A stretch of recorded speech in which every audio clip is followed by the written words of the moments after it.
All right, we're going to go ahead and get started. The minutes of the last meeting have been distributed. Are there any amendments to the minutes? Is there a motion to adopt the minutes? Mr. Chairman, move adoption of the minutes. Second. All right, can we take that by consent? Consent. We have a proposed agenda, been distributed, released. Is there any amendments to the agenda?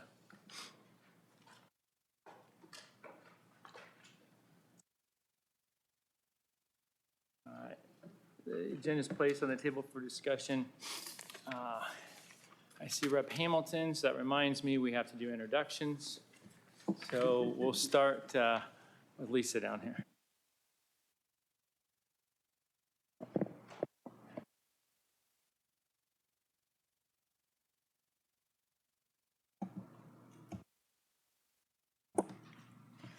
Thank you, Mr. Chairman. Carrie Hamilton, State Rep, North Side of Indianapolis, District 87. Rachel Bibler, Fiscal Analyst, Senate Republican Majority Caucus. Liz Brown, State Senate District 15 in Allen County. Liza Bartlett Sherman, Fiscal Analyst for the House Republican Caucus. Representative Bob Cherry, Greenfield, District 53. Jessica Harmon with the Legislative Services Agency. Susan Preble, Fiscal Analyst for the Senate Democrat Caucus. Eddie Melton, Senate District 3, which is in Lake County. Ben Tooley, Senior Fiscal Analyst for the House Republicans. Tim Brown, State Representative, District 41, Crawfordsville. Ryan Mishler, Senate District 9, North Central Indiana. Krista Ricci, Senior Fiscal Analyst for the Senate Republican Caucus. Zach Jackson, State Budget Director. Joe Habig, Deputy Budget Director.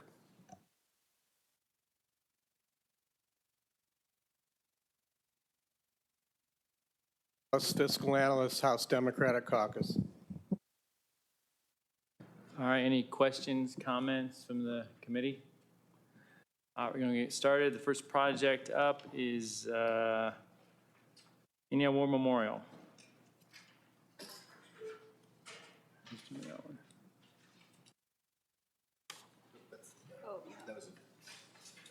Oh, sorry. Take that away from me.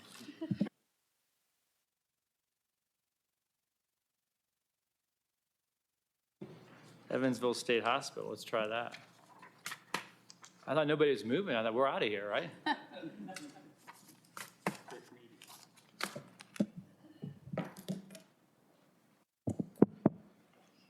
All right, well, thank you, Mr. Chairman and members of the State Budget Committee. I am Jeff Wedding. I am the Director of Operations for the State Psychiatric Hospital Network under the Family and Social Services Administration's Division of Mental Health and Addiction. I'm here today to discuss an appropriated project needed for Evansville State Hospital. Evansville State Hospital is located on 88 acres in Evansville, Indiana, and has been serving Indiana citizens with serious mental illness since 1890. The project we are seeking additional funding for is to proceed with a drainage project on the ESH campus as the project cost exceeded the initial estimate. This project was previously reviewed by the Budget Committee in April of 2020, and $470,000 was appropriated. Upon further review of the drainage survey conducted by an engineering firm, it was discovered that the scope needed to be expanded to include additional drains that simply could not have been anticipated since the existing infrastructure was put in place in the early 1900s. This project is now requiring an additional $434,702 that we plan to move from another appropriation. If left incomplete, this roadway will continue to be blocked due to flooding, thus causing significant access problems that impedes visitors, emergency personnel, and the community from gaining entry to the hospital and adjacent city property. This request also includes contingency for unknown events that may be encountered with existing utilities, while also being mindful of the current construction and labor market. And I'd be happy to answer any questions that the committee may have. Questions? Senator Brown. Thank you, Mr. Chairman. Quickly, so what was the other appropriation it was moved from, and how much of this ask is contingency? Great question. The appropriation was from Evansville Psychiatric Children's Center for doors and window replacement. As far as safety and security goes, this was a higher priority, and we were requesting a 25% contingency. So when are the doors and windows going to be done in the children's hospital? Good question. So what's left with the remaining appropriation will take care, there will still be some money left over to take care of the emergent needs with entry doors at the hospital, which are currently like rusting at the hinges and things of that nature. Yes, yes, with what's left from the original appropriation. Correct. Any other questions? All right, thank you. Okay, thank you. The next is Department of Homeland Security.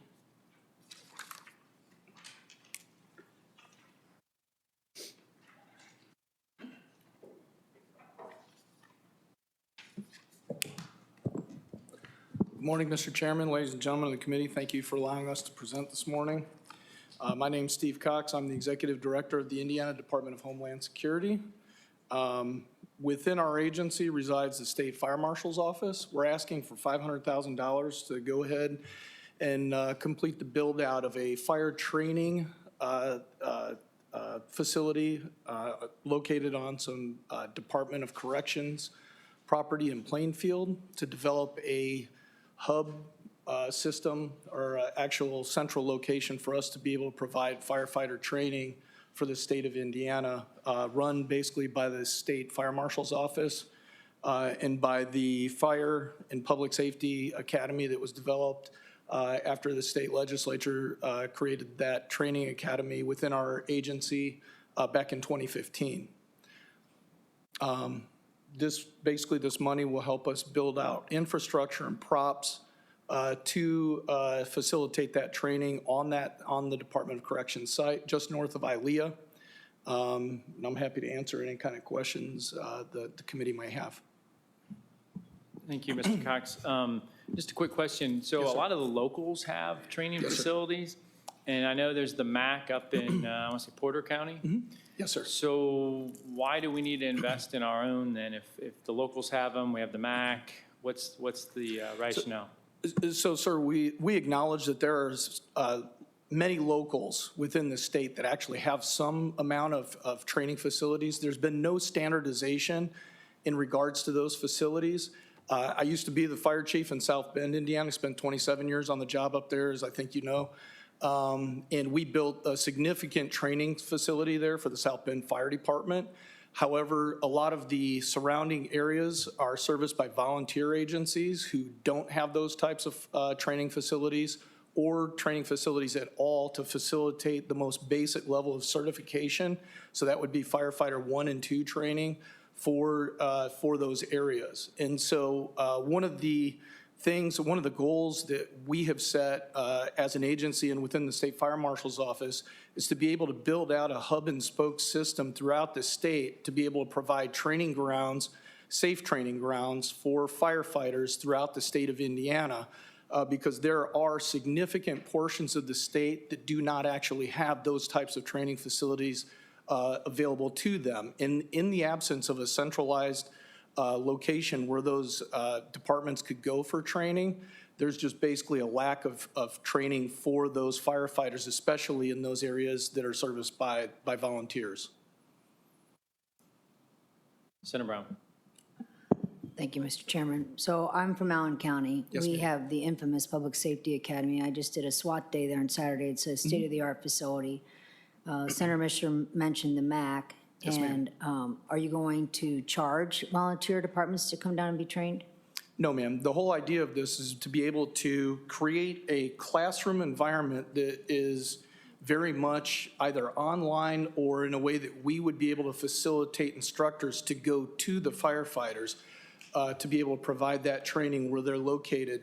But firefighter training includes a significant amount of skills-based training, scenario-based training, which you have to do with specific props and different infrastructure such as water, et cetera. And so in order to be able to facilitate that training, firefighters have to be able to go to a facility that has that infrastructure built in or the props to be able to do those training evolutions that are necessary for those skills evolutions.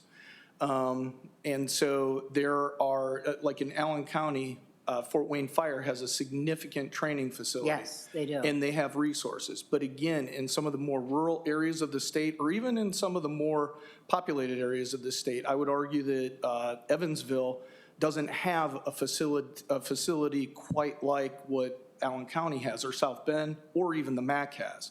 And so the approach that we would like to take here is to be able to standardize those facilities in that training that's provided on the most basic level of training in the state for firefighter 1 and 2 certification.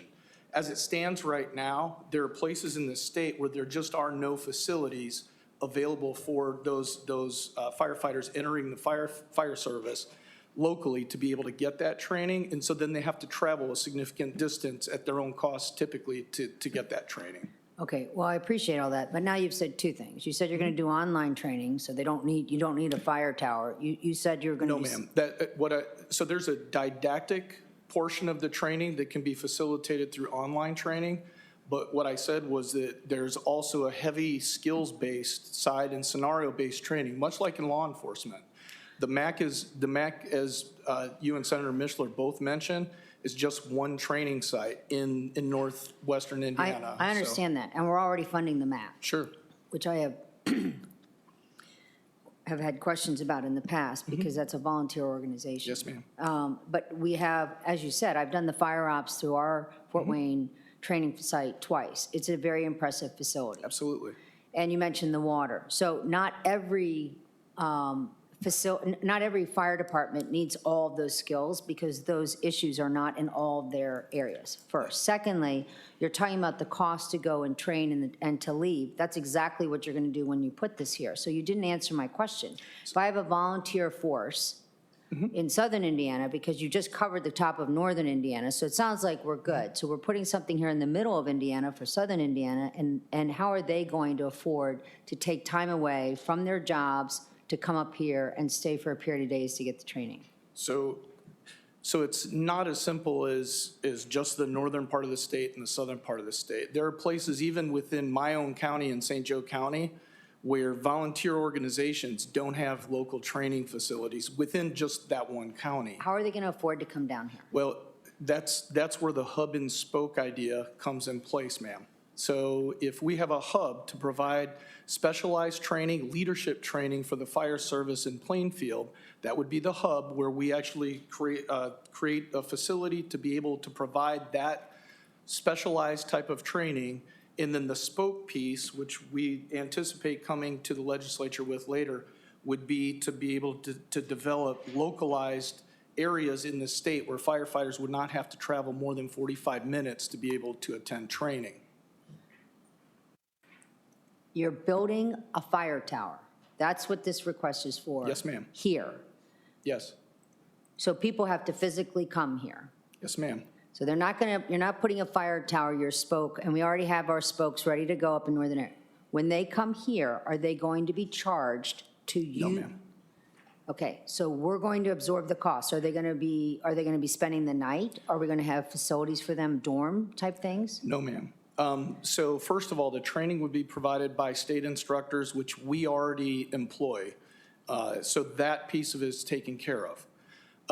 The idea of having the hub is to be able to provide specialized training, such as farm rescue training. Right.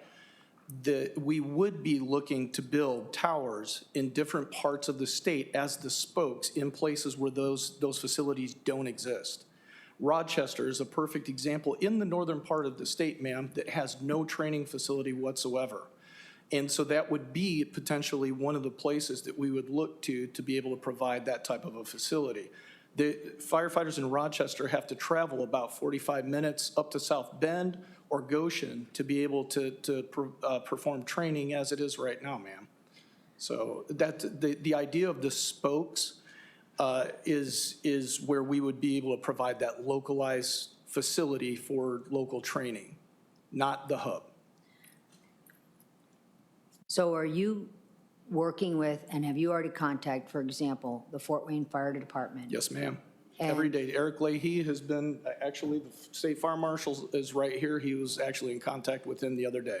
Okay, my question was going to be, sorry. have you contacted him, and is he aware that you are anticipating creating the spoke in our area, for example, and you're going to use their facilities and their instructors, or is this going to be an overlay?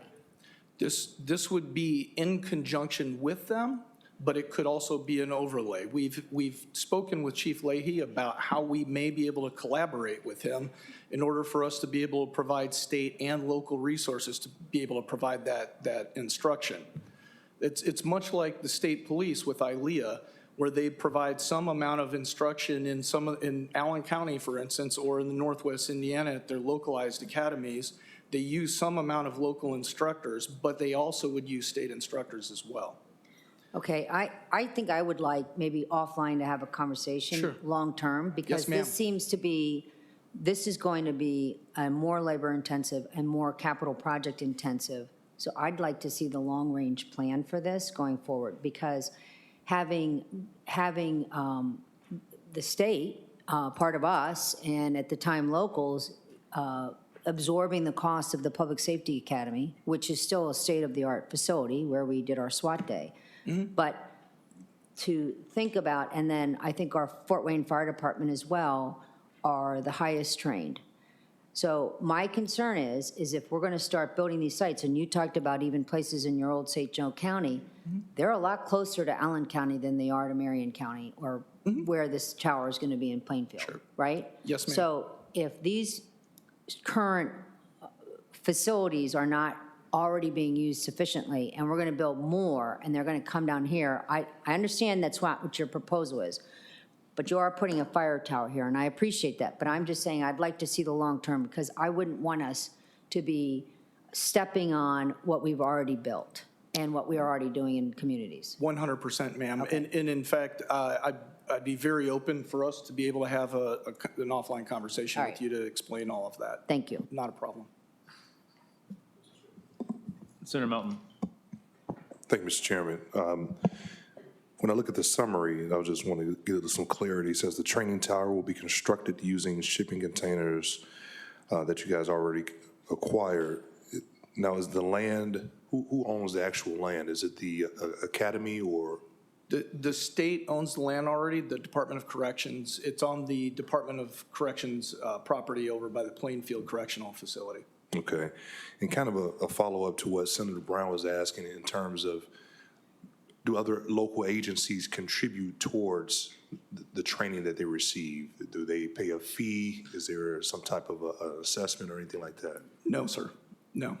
We work in connection with the local departments typically to be able to provide training in their location.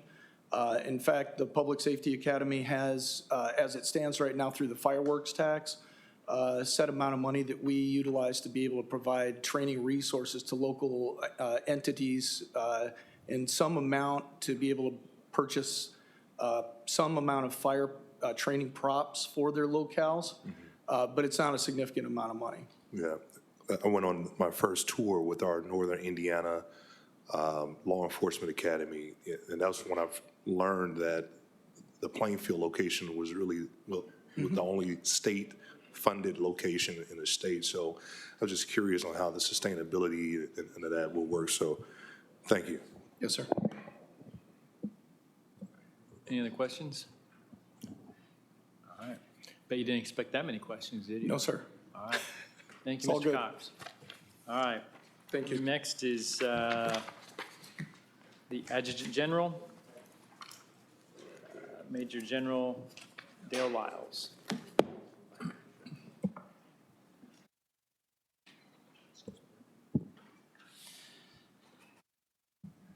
Thank you, Mr. Chairman, and distinguished members of the State Budget Committee. I'm Major General Dale Lyles, the Adjutant General for the Indiana National Guard.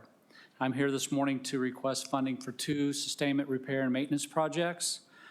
Project 1, I'm requesting $129,000 in state funding to abate lead paint on the rafters of the hangar building of Building 9, which encompasses about 56,490 square feet of space at Stout Field. The total project cost is $430,000. And this particular project will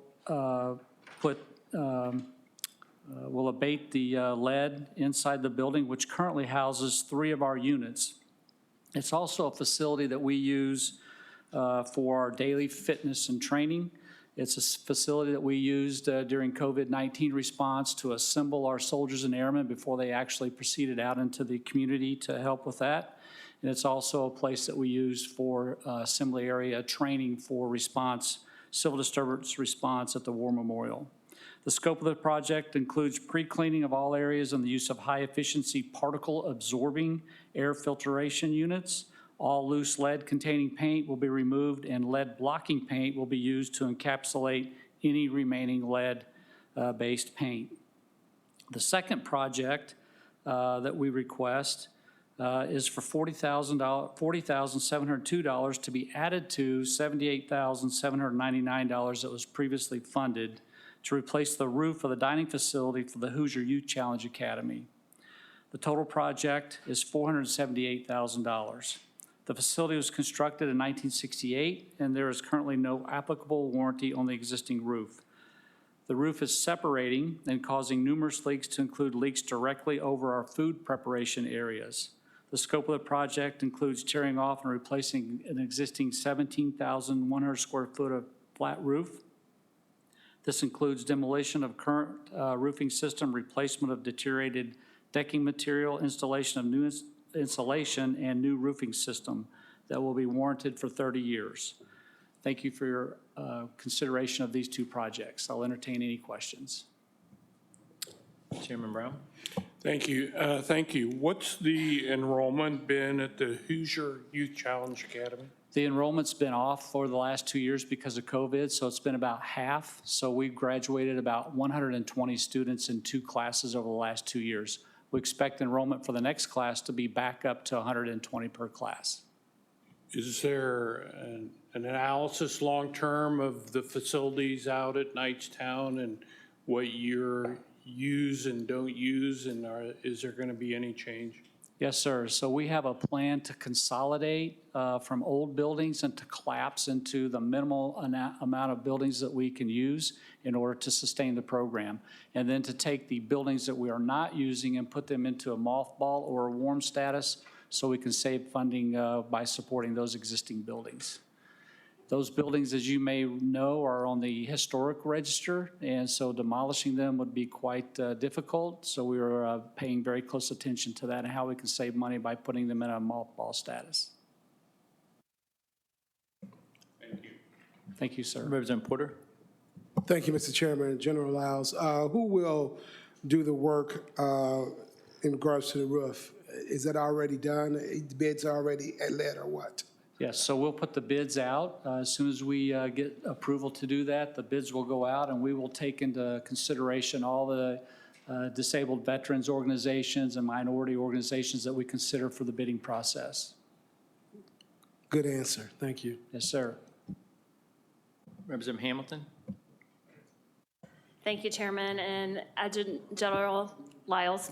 Yes, ma'am. So it's kind of a tongue twister there. It's a pleasure to see you here today. Thank you for coming in person. And I want to speak in support of these investments, and especially just note with the lead abatement, obviously lead's a potent neurotoxin. We want to eliminate that exposure that our service members could be exposed to. So thank you for leading with that. And then also, we spoke a little over a year ago about budget committee issues, and during that conversation I shared with you that my son was considering signing up, and he is now a member of the Indiana Army National Guard. Awesome. He leaves for Fort Bragg on June 2nd. He will take off his fall semester from IU to go down to Fort Sam Houston for his medic training because MOS is medic. So just wanted to share that with you and let you know I have extra personal support now for your work and your leadership, keeping our Indiana Guards persons safe. Thank you. Awesome. Thank you, ma'am. Any other questions? All right, thank you. Thank you, sir. Next, the IEDC, we have Robert Paglia.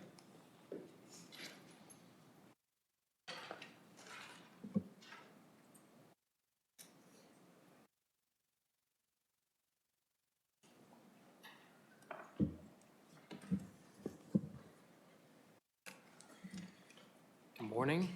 Thank you, Mr. Chairman, members of the Budget Committee.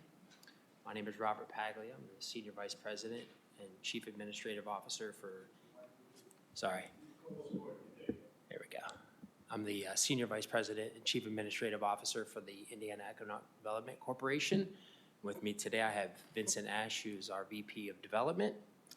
I am here to request today approximately $76.2 million in funding to complete a series of site preparation and utility transportation infrastructure projects in conjunction with the City of Indianapolis at the former GM stamping plant. These investments will activate the new Elanco HQ campus and the remaining property for development. We anticipate these projects to be completed by the end of calendar year 2024. I'd like to first start by expressing IEDC's gratitude and appreciation for the bold action of this committee back in August of 2020, where you had approved a transfer of funding between IEDC accounts to allow us to acquire approximately 91 acres on the former GM stamping plant property.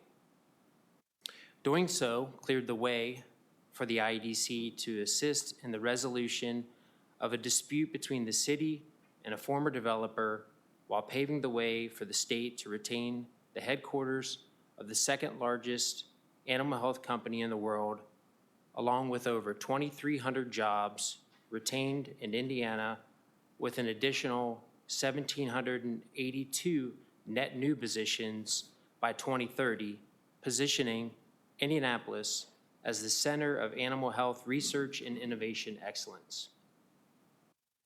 Since our announcement in October of 2020, the IEDC has been coordinating with the City of Indianapolis and Elanco to determine what infrastructure would be necessary to allow the company's investment to move forward on an appropriate timeline while opening the balance of the property for development. Through these discussions, the parties identified a series of on-site preparation, utility, road infrastructure projects that were required. Through a lengthy negotiation, it was agreed to allocate these costs between the city and the state. The city will invest approximately $115 million in the Elanco campus and a new Henry Street Bridge across the White River. Additionally, the city and the state will extend Henry Street across the site to Harding on the west, and the city will also build a new north-south road between Oliver Street, which is the southern border of the property, and the new Henry Street.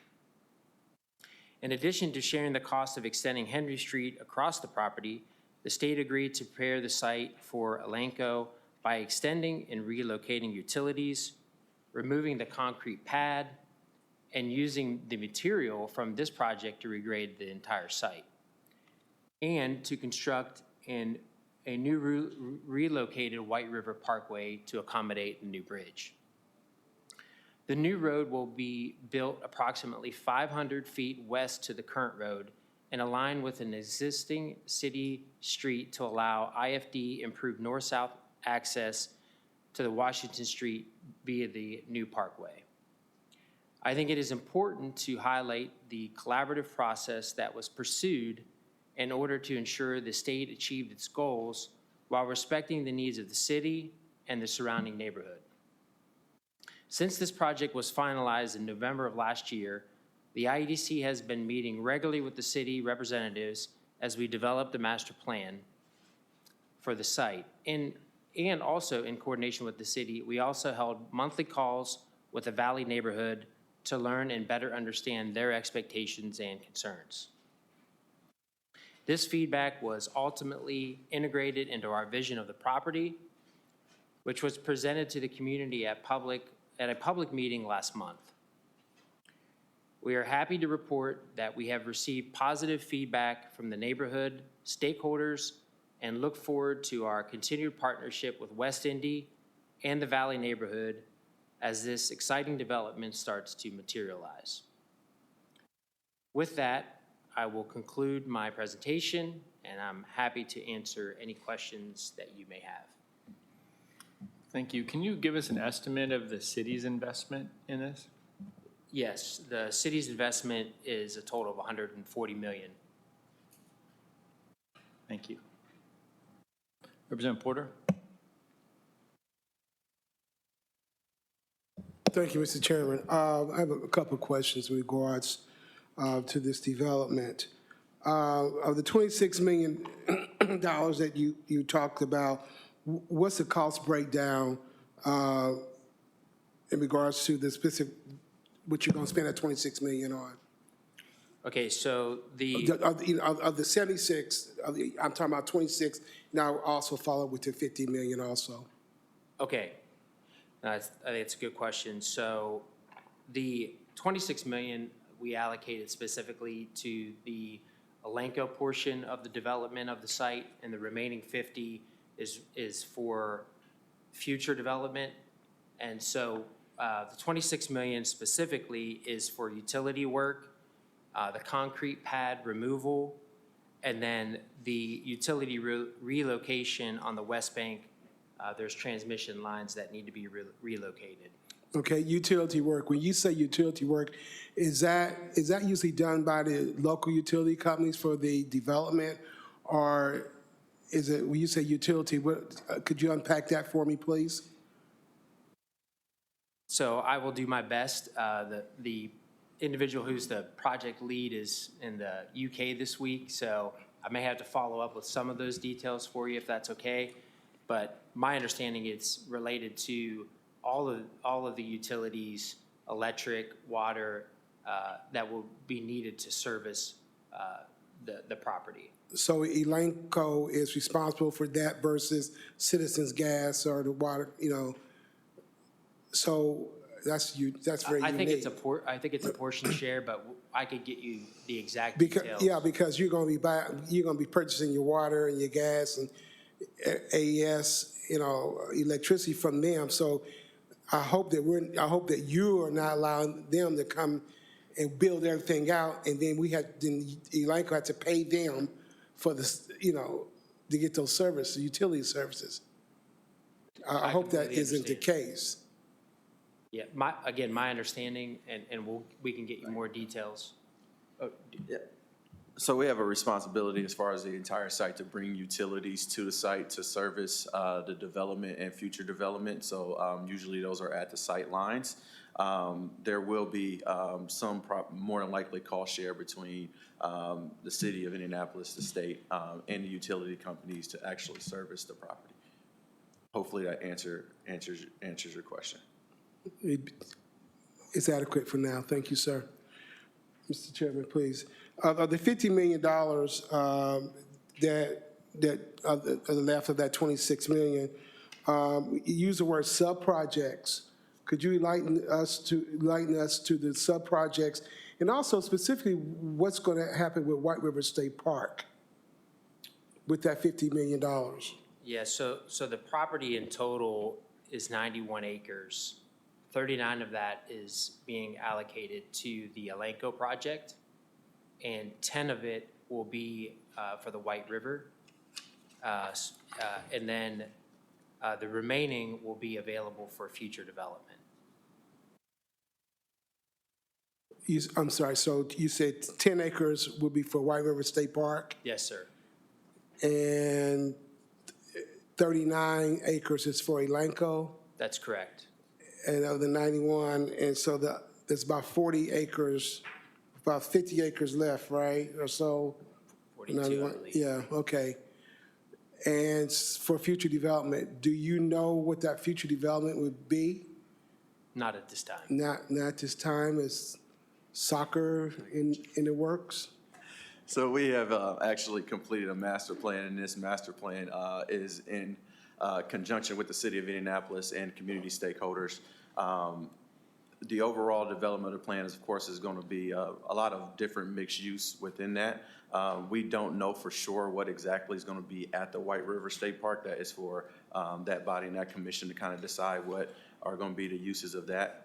But you can expect with the remaining portions us to target additional companies that are specifically complementary to animal health and life sciences to Elanco to create a good ecosystem, as well as different housing and R&D opportunities and other mixed-use developments within the rest of that development property. And that has been received very well by the community as well. Yes, sir. Mr. Chairman, but you want to, so you don't know what you're going to do, but you want the $50 million now, right? Yeah, mostly for the road network and utilities that is needed to build out the entirety of the site to actually even be able to reposition the other parcels for redevelopment. Okay. If I may, please, is there a possibility that we can get, and I would like to go to the chairman, if you allow the breakdown of those dollars that we've, IEDC has spent on this project thus far.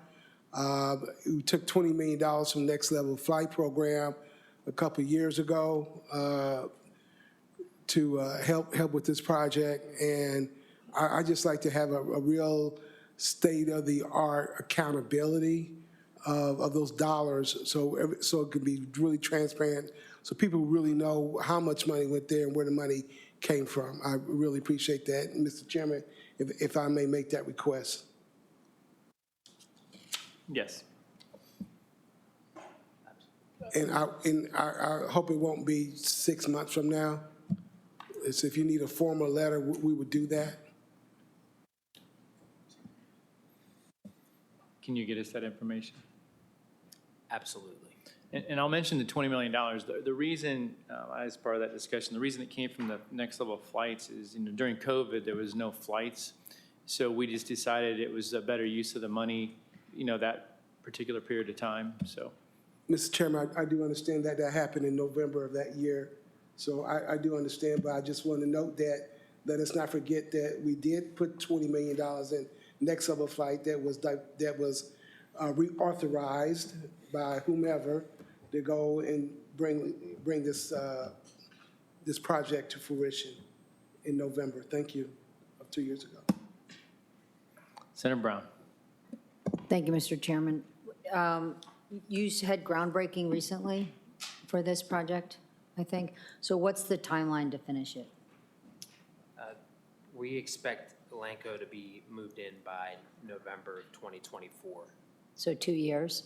Yes, ma'am. And so then 6 years after that, by your numbers, we're anticipating 1,782 net new retained jobs, as in addition to the 2,300. Yes, ma'am. Not And 2,300 retained, I'm sorry, 1,782 net new. additional, that's In the correct. next 6 years after that, when they're finally completed? Yes, and those numbers, there is a split between Indianapolis and Clinton County. Well, then my next question is, so this is a 90-acre project, and is this unique? Have you had a body this large in a municipality in the metropolitan area before that you've been able to utilize? I don't know, but I'm asking. Not that I'm aware of. Yeah. And so you have half the property, you have to do the site development for the entire piece, obviously. The utilities, the roads, the bridges, all the infrastructure you've already explained. So it's, in a sense, when you're finished with this, and when they move in 2 years from now, the other half of the property is shovel-ready for another corporate headquarters potentially to move down there, just off of the downtown, right? That's correct. Okay, I just want to make sure I understood that. And so the money that we're putting into site development will not then have to be done when we hopefully attract another business or corporate headquarters to come there. That is our understanding. Right, Correct. okay, thank you. Representative Hamilton. Thank you, Chairman. So I think this is a really exciting project for our city, and I wanted to say I had a couple questions that Representative Porter already hit on, so I appreciate the information you've already provided there, including getting a little more detail on where the money's going that he requested. I'll look forward to seeing that as well. I just want to ask a little more about the future use of the remaining 42 acres. You mentioned mixed use, which I think is a good part of the conversation that's been part of this dialogue for many years, I think. Is there is there a requirement that of those 42 acres, there be some mixed use, or could it be one more global headquarters that takes 42, or some sort of headquarters, and then there's no other type of use on the property? Just to get a sense of. That is a possibility. You know, we have been pretty open with the community and the city, saying, you know, the different types of businesses that we're going to target. So there is a possibility that another corporate, you know, headquarters could locate there. The way we see it is that the city wants to see this as an extension of downtown. More housing is going to be needed to service not only Elanco, but other service and other, you know, jobs that could possibly locate there as well. So we see the best use as it being more of a mixed-use, dense development than just having, we may have a few, 2 to 3, you know, other headquarter relocations in the area, but a mixed-use development is probably the best and highest use for the remaining years. Thank you. And then just one follow-up. Since Next Level Flights came up, I think I interacted with Emily Totten a while back, maybe 5-6 weeks ago, about this issue. Just touching base again, any updates on reinstating a nonstop to Europe? We actually have 2 individuals. One who's the expert on this project is actually in the UK negotiating a direct flight to the UK. That's part of the negotiations happening right now. Terrific. Thank you. Representative Cherry. Thank you, Mr. Chairman. First of all, I'm glad Elanco is staying in Indiana, but they're leaving my community, which has was home of the second world's largest animal health center in Indiana, until in 2 years they'll be moving. And I don't know what you're going to do, try to find space for that, but it's a big heartache for our community when we all found out about it in the newspaper, and the mayor, no one knew about it before. And they've already laid off 300, I've been told 300 employees in the Greenfield community. So this has been hard hit, and and many of them are my constituents. So if we're going to rob other communities of headquarters to move to Indianapolis, we're not doing it justice either. So thank you. And my only comment to that is our understanding is it was not an option between where they are today in the city of Indianapolis. It was another state and remaining within our state.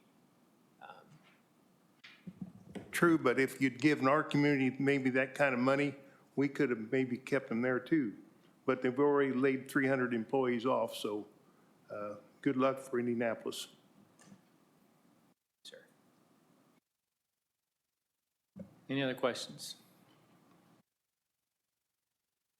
All right. So when can we expect information for Representative Porter's questions? We'll have it to you this week if that's okay.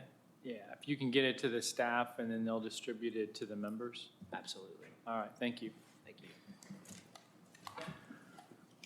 Next, we have the Maumee River Basin Commission. Rodney Reckenbarger. That's pretty good. Well, good morning, Chairman Mishler and members of the State Budget Committee. Thank you for the opportunity to come down and present to you. I'm Rodney Rinkenberger. I'm the Executive Director of the Maumee River Basin Commission. For those of you that aren't familiar with us and may be new to the Budget Committee, the Maumee River Basin Commission was established in 1986 by the Indiana General Assembly as a 6-county regional watershed municipal unit of state government for the sole purpose of addressing and mitigating millions of dollars in annual flood damage losses in Northeast Indiana. The Maumee River Basin Commission serves Adams, Allen, DeKalb, Noble, Steuben, and Wells counties in Northeast Indiana. MRBC, working with and through our local communities, has made great strides towards reducing flood damage losses in Northeast Indiana. Today, MRBC is requesting a release of $142,245 in Build Indiana funds to leverage $853,070 in FEMA pre-disaster mitigation grant funds and another $142,245 in local match funds. for two flood mitigation projects in the cities of Decatur and Fort Wayne. The Decatur project totals $499,200 and will allow us to purchase the homes of the last 4 voluntary participants in the FEMA Decatur MRBC flood mitigation acquisition program and remove them from the St. Mary's Special Flood Hazard Area. The properties will be returned to open green space with a permanent federal deed restriction that they must remain open green space in perpetuity. They can never be developed in the future. And these properties will be maintained by Decatur's park system. As with all our projects, they must materially contribute towards our goal of making communities flood resilient. And I'm proud to share with you today that with the release of these funds, we will have achieved flood resiliency in Decatur. A total of 98 homes and an assisted living facility, which required over 66,000 sandbags to be placed every time that facility flooded, have been acquired, demolished, and that's all open green space. We have 2 remaining properties that we have closing scheduled, and that will put us just a little over 100 properties in that community. MRBC, Decatur's current and the 3 former mayors and the city council, we've all reached out to the remaining owners of homes that were eligible for acquisition, but because of the voluntary nature of the program, they opted to not participate. And because of that, we collectively are considering that project complete and that community flood resilient. So thank you very much for your support on making that happen. These projects do come to an end. The second project is in Fort Wayne, and that project totals $638,760, and that will allow us to purchase a total of 6 homes and remove them from the St. Mary's River Special Flood Hazard Area. And again, like the Decatur project, that land will be returned to open green space and must remain so in perpetuity. Fort Wayne's Park and Rec Department and their Property Management Department will be maintaining all of those properties. And as the second largest city in the state, Fort Wayne has 16 times the number of homes located in the flood risk area than what Decatur did. And I just share that with you because, as I mentioned earlier, the Decatur project is coming to an end. We still have a ways to go in Fort Wayne, but I can commit to you that we all are striving to make that a flood resilient community as well. The breakdown of our request: the Build Indiana funds for both projects combined totals $142,245. The city of Decatur is contributing $62,400 for 5.48%. The city of Fort Wayne is contributing $79,845 for 7.02%. And then the FEMA pre-disaster mitigation grant totals $853,470, and that's 75%, for a total project combined of $1,137,960. The flood acquisition projects provide many benefits. They provide a significant return on the investment. According to the National Institute of Building Sciences, riverine flood mitigation projects provide a $7 benefit for every dollar invested. They offer a permanent solution, unlike buildings and roads and other things that require an annual maintenance. Once we buy the home and demolish it, that we're done. So it's a permanent fix. The open green space serves to protect the riparian corridor from a water quality improvement standpoint, and it also serves to store additional floodwaters to keep that peak from increasing due to climate change. The open green spaces are incorporated in the city's park department, and we will have removed the citizens from the high flood risk areas. We've reduced the impact on the community's emergency services. As I mentioned earlier, the assisted living facility in Decatur, that required all the fire departments in Adams County, as well as 4 departments in Allen County, all of those emergency responders to come and sandbag. So that problem is totally mitigated. And then lastly, MRBC's projects are part of a national objective to reduce flood damages and improve water quality while striving for resiliency. So thank you very much, and I'd be more than happy to answer any questions. Any questions? Senator Brown. Thank you. Where exactly in Fort Wayne are the homes located that are going to be demolished? The homes that we've been working on in Fort Wayne, we're trying, one of the things, Fort Wayne is so large, we're trying to make sure that what we are implementing is actually impactful.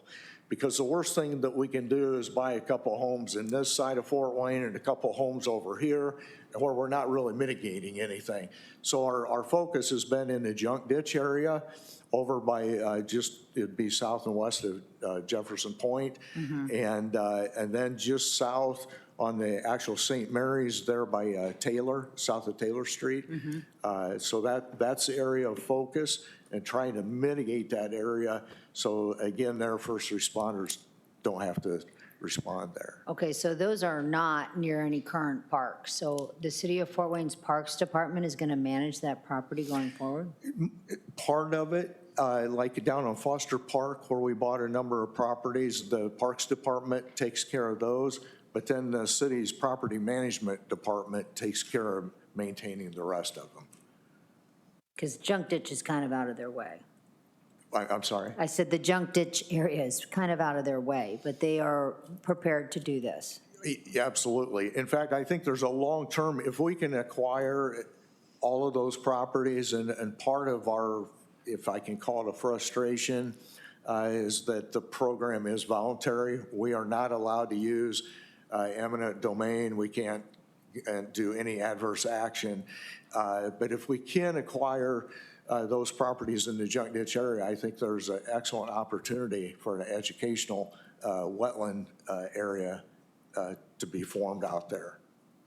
Yeah, because that's always been a problem. So how many more homes are you anticipating in the Fort Wayne area? In Fort Wayne, we're looking somewhere upwards of 800. So this is a long-term project. There's other things that we are all doing. Like 4,000 properties have been protected by the Fort Wayne dike and levees. And then there's just other areas like this junk ditch area that you just cannot, you can't afford to put a levee. So we're doing the best we can. We've been at this since 1996. Yeah. Representative Hamilton. Thank you, Chairman. I just want to take a moment. I appreciate your presentation of these projects, and just to note that 4 of the projects we're looking at today involve water issues very closely tied to climate change. I think our researchers at the Purdue Climate Research Center and at the Environmental Resilience Institute, IU, would all say, absolutely, these are either happening because of climate change impacts that we've already seen, or are at a different scale because of planning. And my point is that as a state, we do not yet have a comprehensive climate mitigation and resilience strategy.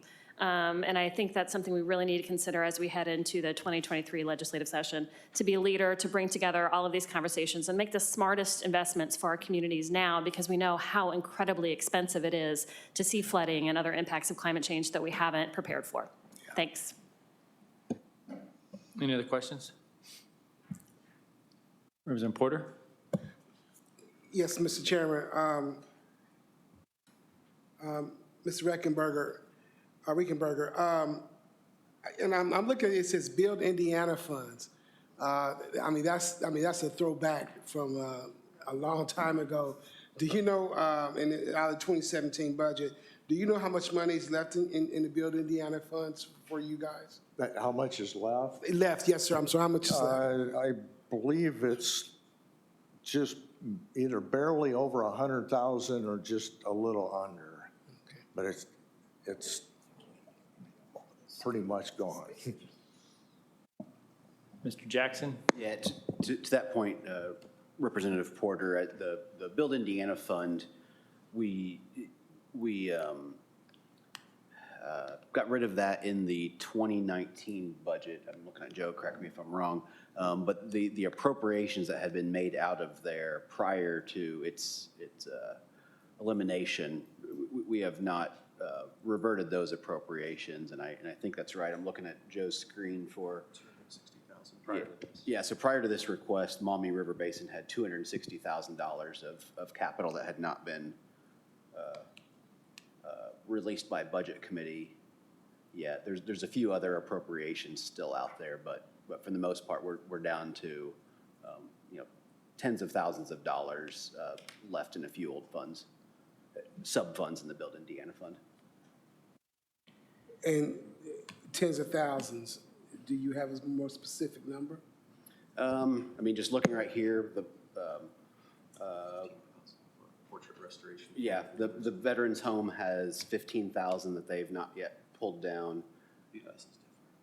Yeah, That's looks like there's a little bit of airport development funding that is an appropriation for NDOT. but it's Yeah, and so they've just not, they've been spending, it looks like, but they've not completely spent it down. But otherwise, there's hardly anything left in the Build Indiana Fund.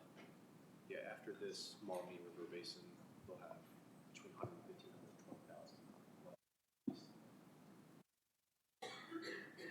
Thank you. Anyone else? All right, thank you. Thank you. Next, we have Department of Natural Resources, Kirsten Haney.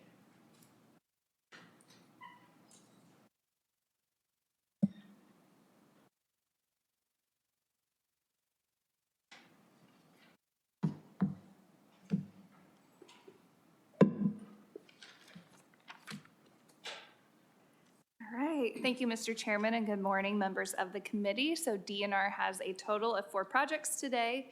Our first project is the Dnr State Fairgrounds building. So we're requesting a total of roughly $750,000 of already released deferred maintenance funding to support the rehabilitation and restoration of the DNR building at the State Fairgrounds. This includes replacing the roofing areas, gutters, downspouts, repointing some of the limestone joints, masonry work, repainting, window repairs, and renovation of the public restrooms. This building offers several exhibits and demonstrations from many of our DNR divisions and is one of our heavily populated buildings during the State Fairgrounds. Mr. Jackson. Welcome back to Budget Committee. Thank you so much. Just in terms of time frame, I assume this isn't work to be completed before this year's fair. This is probably breaks ground right after this year. Is that the plan? Yeah, you're correct, but we do have plans and we hope to have it fully rehab and ready to go for next year's next year's state fair in 2023. Anyone else? Representative Porter? Yeah, this is nice. As a member of the Advisory Board State Fair Commission, my question is what about minority participation? Has that been considered? Are the bids out or what? Where are we with that? So the bids are not out for this yet. I did bring our updated deferred maintenance supplier diversity statistics today, if you want me to share that with you, just for our deferred maintenance funding as a whole. You shall. Okay. If it's all right with the chairman. Sure. Okay. So for our vendor MBE, we're at 7.08%. For our vendor WBE, we're at 1.61%. And for our vendor IV OSB, we're at 0.37%. So that's roughly a total of 9.06%. It's pretty low numbers, right? We hope to do better. We hear that from everybody. We hope to do better. And I'd like to have that in writing, please. Sure. ASAP, or if you want to write it down and pass it across the table, I'd like to see that. Thank you. Go ahead. The next project is the DNR Prophetstown State Park Power Line Relocation. DNR is requesting roughly $1.95 million to relocate the Duke Energy power lines for development of a future lake at Prophetstown State Park located at Lafayette, Indiana of Tippecanoe County. This also fulfills a U.S. aggregate mining contract to remove sand and gravel. This funding will be used for Duke to remove 5,600 feet of power lines and install 7,600 feet of power lines around the planned lake development. Prophetstown State Park had approximately 423,000 visitors in calendar year of 2021. Questions? All right, continue. All right, the next one is DNR Campground Rehabilitation. So DNR is requesting its allocation of campground rehabilitation, approximately $1.9 million, to perform campground rehabilitation and upgrades at both Ferdinand State Forest and Clark State Forest. Both of these state forests currently offer primitive camping, but recent feedback shared indicates there's a greater demand to convert these to electric campsites to meet the recreation needs of today. This project will include electrifying 90 campsites, 10 equestrian campsites, and construction of 12 camping cabins, along with improving the campground pads. A new comfort station will also be constructed at Ferdinand State Forest. Ferdinand State Forest is located in Ferdinand, Indiana of DuBois County, and Clark State Forest is in Henryville, Indiana of Clark County. Senator Brown. Thank you, Mr. Chairman. So the 117 permanent campsites there, is that included in the 90, the 10, and the 12 camping cabins that are going to be? Correct, Okay, yes. thanks. Yep. Continue. All right, and our last project is DNR Charlestown Water Expansion. So DNR is requesting change of use capital funding to conduct a preliminary engineering report for the next phase of growth for the Charlestown Water Treatment Plant Wellfield, which directly supplies water to the River Ridge Development Commerce Center. The water treatment plant is operated and maintained by the River Ridge Development Authority through a 50-year revenue-generating contract with DNR. Even though phase 2 of this water treatment plant is going to be completed in July of this year, the projected growth of River Ridge Development Commerce Center has resulted in an even more increased demand of water.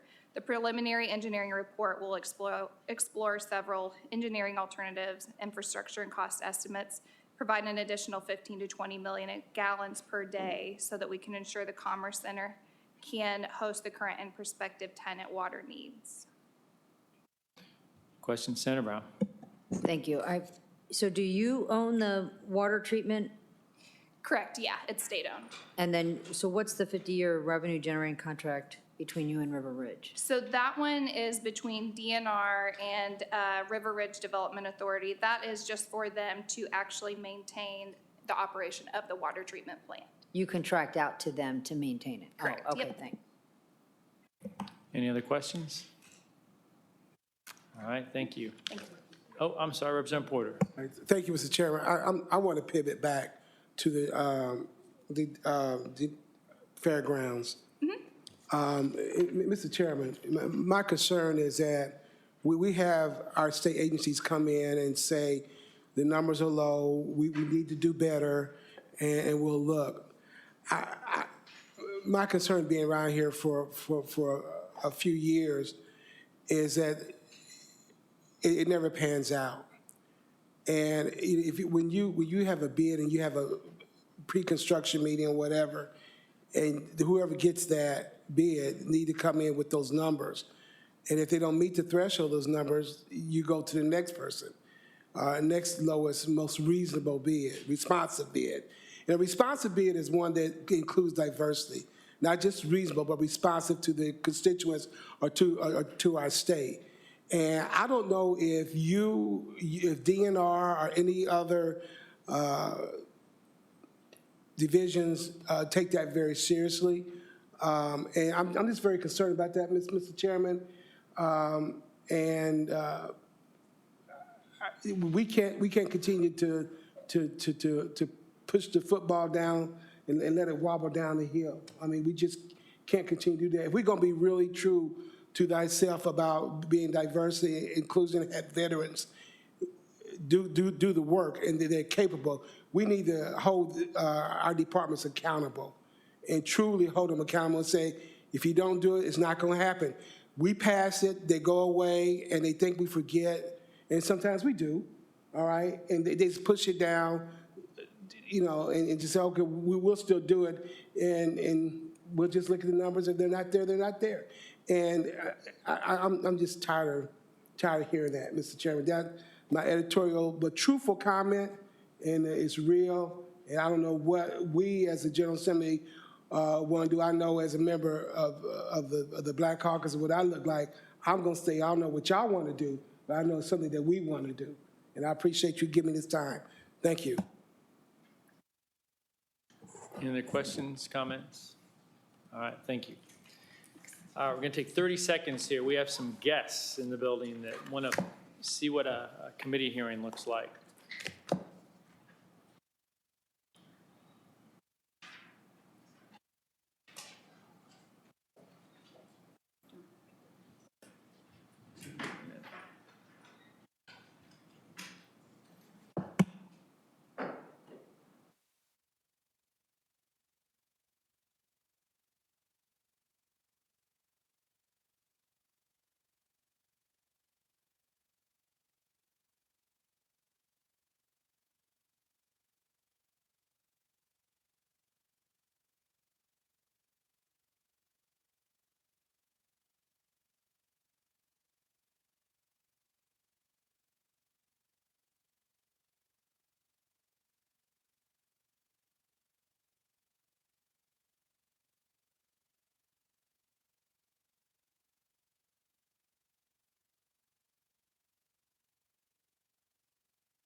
So we're going to welcome Charlie Taylor and Mrs. Jackson's fourth grade Woodbrook elementary class. The whole fourth grade. All right, from Woodbrook Elementary School. They're on a fourth grade tour today, and they wanted to check out a budget committee hearing because it's so exciting, right? Yeah.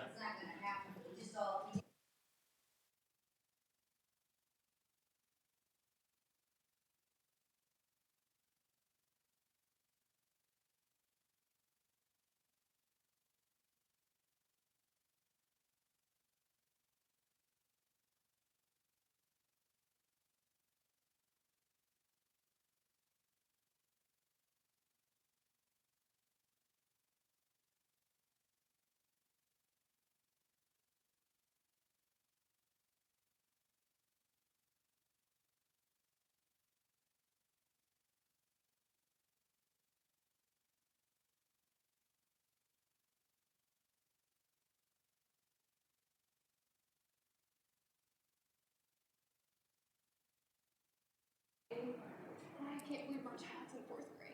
So she's now here, and so really thank you for.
All right, well, thank you, everybody, for your patience for that. I just thought, they want to see a hearing, they can see a hearing. Next, we have the university projects. First up is Purdue. And Alicia Knopfsinger. Thank you, Mr. Chairman, members of the committee. So the first project before you is our phenotyping building. Before I get into the project details, I just want to highlight two recent announcements, and I think these are appropriate because it indirectly affects this project as well as other projects that you may have before you in the future. So recently, President Daniels met with all the legislative interns, and one thing he said to them is that at Purdue, our goal is to produce the best quality for the best price we can maintain. So not only do we value quality, but we value innovation. Purdue was named among the top 10 most innovative schools in the nation for the 4th consecutive year, and then that innovation in part led to us being named the only university in Fast Company magazine's inaugural list of brands that matter. So sustaining leadership and innovation is achieved through expanding our research capabilities in buildings like this phenotyping greenhouse that we're presenting to you today. So what is phenotyping? It is a process that we use to identify physical characteristics of plants through advanced imaging. It's then with those images that we can look at the external and internal structures of plants, and that's important because it's how we determine the plant's ability to adapt to both the environment and to management. So this building is critical to our state as it maximizes our ability to understand what influences plant productivity. With a $52 billion ag bioscience industry in this state, it's critical that Purdue develops new techniques and technologies to keep our industries on the cutting edge and develop the workforce necessary to support the state. So some of the project details. This was approved by our board in February.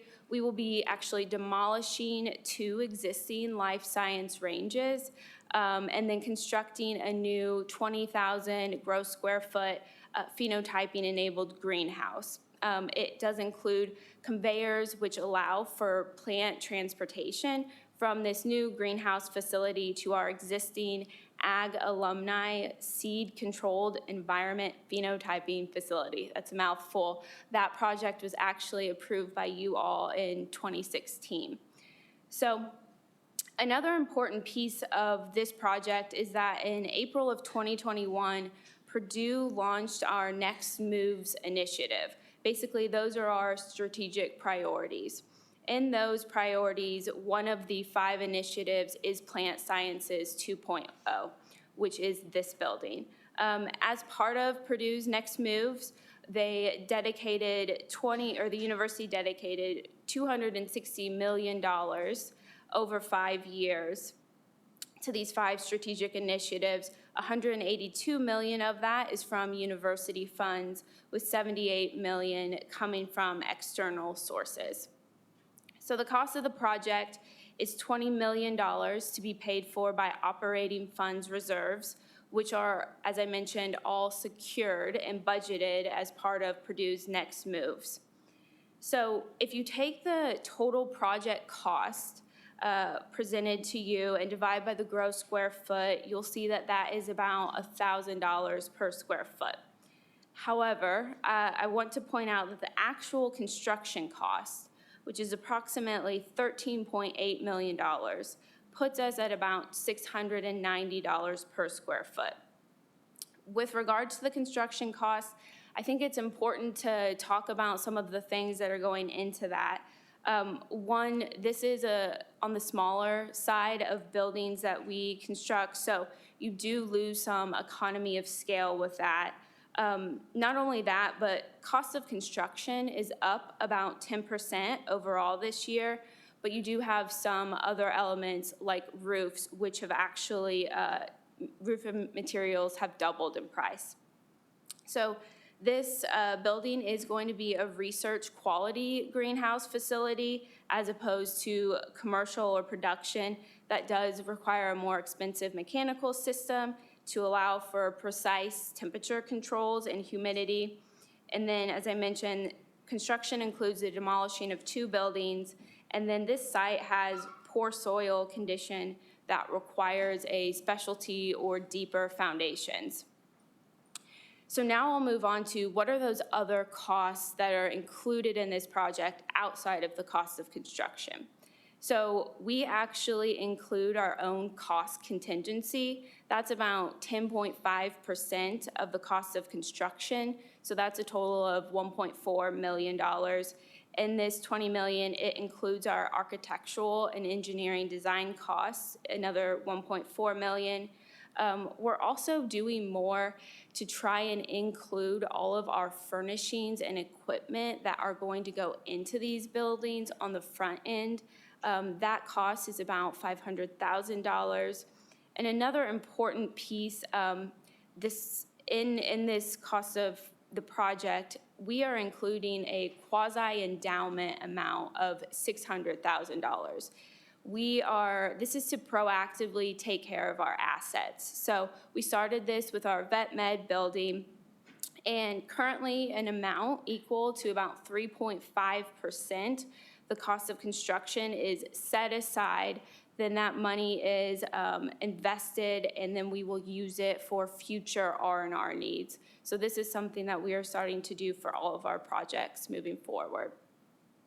I want to ensure all of you here that we have thoroughly vetted this project. So in preparation for the state approval process, I talked extensively about these costs with our Associate Vice President of Physical Facilities and our Director of Capital Asset Management. While these are uncertain times for the economy, we feel strongly that this cost of the project is correct and conservative, so that we will not have to be here before you again. Additionally, one thing to mention is that we are using the construction manager as constructor model, the CMC model, which means that if there are any savings on the project after the packages are competitively bid, then that is returned to the university. So with that, I'm happy to answer any questions. Questions for Alicia? Representative Porter. Thank you. Just one quick question. Your operating reserve funds, where do those dollars come from? They're mostly non-public dollars and made up largely of our investment income and indirect cost recovery. And do you know about how much you have in that? I do not know. So it's investment dollars? Largely investment income and indirect cost recovery. Thank you. Other questions? Continue. So the other two before you today are 2 leases, and I'll talk about those together. Our current on-campus housing capacity is right about 14,000. And we have, for this current year, we are in about 1,577 beds leased. For the next academic year, we will have multiple leases, but the 2 before you for Fuse and Aspire are the only 2 that meet the $500,000 threshold for SBC approval, which is in statute. So we have a high demand for university housing. Our undergraduate students from first to second year, they have better retention and overall GPA when they're housed on campus. We do not require freshmen to live on campus, but about 95% of them choose to live on campus. We try to steer upperclassmen as opposed to freshmen to these leased apartment housing options, which are before you. So the average cost per bed for students for each of these 2 is about $11,525. That is for a 9-month period over the academic year. So maybe if you've done the math, for the total lease price that you see before you divided by the number of beds, you would see that the cost per bed for Fuse is slightly more than that basic calculation, and the cost per bed for Aspire is slightly less. So let me talk a little bit about how we determine these rates for the leased beds. Our objective is to be as close to break even as possible, but also be mindful of student affordability. There's a focus that we have on pricing similar rooms and similar properties at the same price or like prices, and the total cost considerations when determining these rates include the lease costs, utilities, the cost for RAs, and other associated programming costs. I should also mention that next year will mark 10 years of no increases in university residence hall rates. So for the Fuse lease, the 9-month academic year average student rate is projected to result in a break-even financial net position after accounting for all of these costs. For Aspire, we are projected to result in a negative financial net position after all costs. However, we do expect to fill several of these beds during the summer semester with students who are taking classes on campus or attending conferences. And if there is any shortfall, then that will be paid for through our auxiliary reserves. I want to mention just real quickly a little bit about our strategy long-term with regards to housing. So you may know that Purdue last fall welcomed our largest freshman incoming class at a little over 10,000 students. That was a much larger number than we anticipated. You may have heard some things about housing issues on campus, but based on historical data yield percentages of students who actually then come to Purdue, we couldn't have predicted that enrollment last year. That being said, for this upcoming year, and President Daniels has said this publicly, we are targeting about 8,500 to 9,000 students for this next incoming class. That's what we feel like our campus can physically accommodate with all of our students taken into account. Earlier this month, our Board of Trustees did meet, and this topic of student housing came up.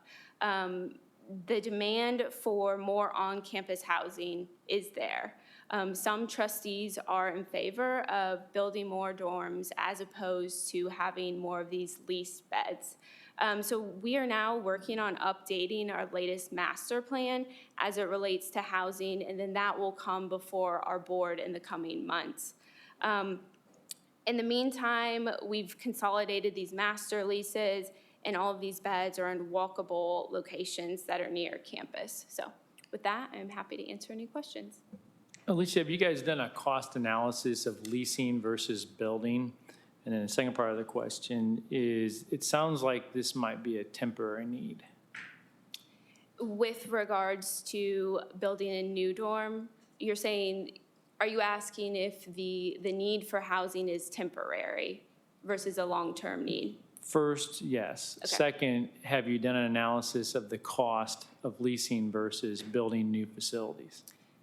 I am sure that we have. I have not seen that, so I can't speak to it. I will ask, and if there's any information, I will provide that to you. I will have to assume that as we update our master plan, that what you're asking is exactly something that we're looking at. So some of the conversation at the Board of Trustees meeting is we don't necessarily see this as a temporary need. We see this as a long-term need. We don't foresee enrollment going down. It's also as you bring some potential new dorms online. In the future, there may be some that are past their useful life and then will be taken offline. So again, these are all things that we are considering as we update that plan, which we will share with you when it goes to our Board of Trustees. Questions? Senator Brown. Thank you, Mr. Chairman. So the way I calculate, these are 9-month leases, so even though they're apartments, they don't rent them for 12 months, as a typical apartment would be in the community. Yes. That price I gave, that average cost per student, that is the 9-month academic So that's year about price. $1,280 a month they're paying for the apartment. So what would a student pay and living in a dorm? And if they live in a dorm, do they automatically get a food plan? So these students can still purchase food plans. Right, but, So the one comparable dorm situation that I can share with you is, so if a student was living in a single room with a private bath and air conditioner, that rate would be $9,500. So that is the most expensive university residence hall rate. and does that include a food plan, that room? That does not. That is just for the dorm room. So that's $2,000 less, so what's a food plan for the dorm student? I do The not minimum. know. I do not know what the minimum costs are. I know there are options. I'm not sure what the minimum food plan costs right now. Okay, thanks. Any other questions? All right, thank you. And next, we have Indiana University and Brad Boswell.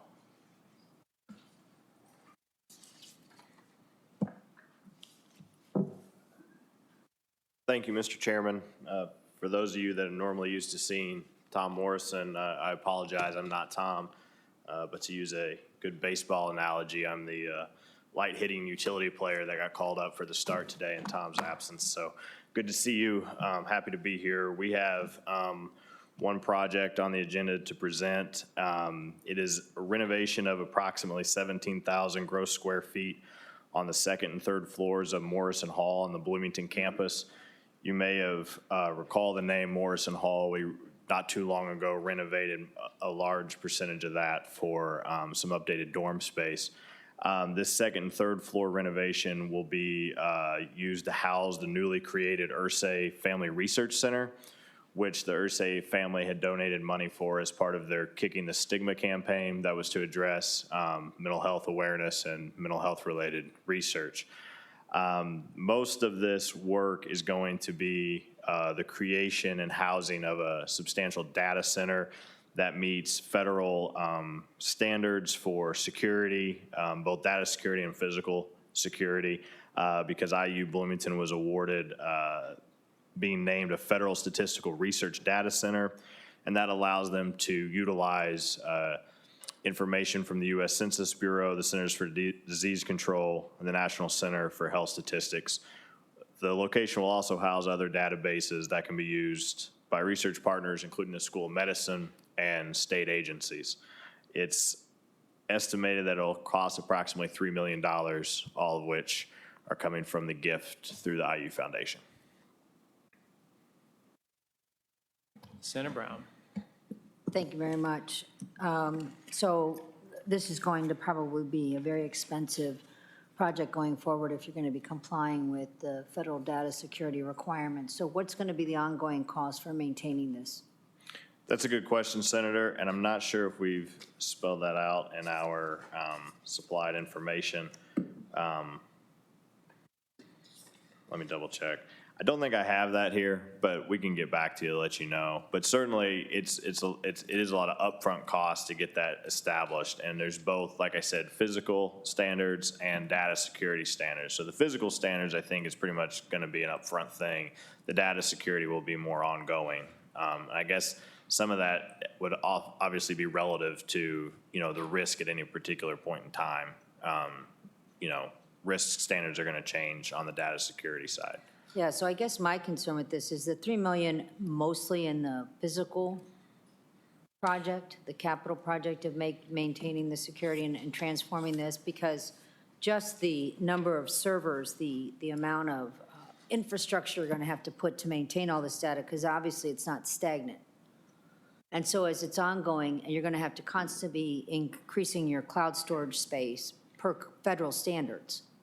So that's a significant ongoing cost. And so I'm curious, is the IU Foundation pledged to support this in perpetuity? I'm not exactly sure, to be honest with you, how the gift breaks down over time and how much of resources that we have from other sources that will handle the operating going forward. I do know it was a $3 million gift. This is a $3 million project. So I guess there's some we're going to have to address going forward. Yeah, I would really like to see those numbers. This is really going to be a little bit concerning. I'm always excited if Indiana academic institution is be able to house some significant research form, as long as it's not conflicting with our state laws. As you know, in the past, IU has bumped up against some of our laws in their neuroscience research, which is still a little bit sticks in my craw on that. So this is not that, just giving you a heads up, obviously. But this is going to be a really significant cost going forward to maintain this. The physical, if the $3 million is just to do the physical, which it probably isn't, just housing and purchasing all the data, physical data storage servers that you need. But I'd like to know going forward if there's going to be federal grants to continue paying for this, or if IU is anticipating getting science research grants, or if the IU Foundation is going to be on the hook, because that would be a problem if this is going to start being rolled into your budget for us to look at, Understand. in my own opinion. Understand. We'll follow up with you. Thank you. Thank you, Mr. Chairman. In reading the narrative, it talked about hoteling space. What is that? That's the idea that there's a desk available that you would just sort of like, hey, I'm going to come into the office today. I need a desk. So I would like reserve it like Brad, desk from 2 to 4.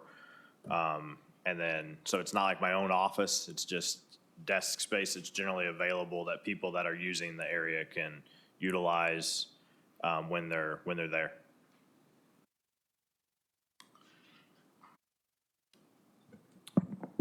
Mr. Jackson. Thank you, Mr. Chairman. Just to follow up on Senator Brown's question, as far as some of those numbers that you're going to go back and get, I'd be interested in understanding in terms of does this qualify as academic space in terms of, I think the state pays IU and the other universities an R&R formula for academic space.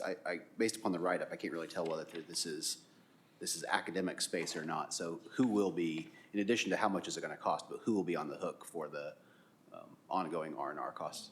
Yes, sir. Thanks. Anyone else? All right, thank you.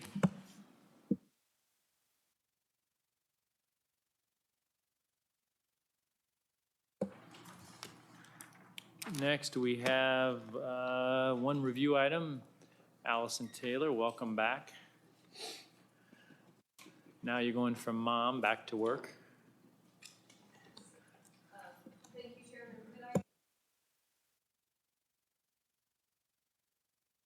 It's your time, whoever you want. Okay.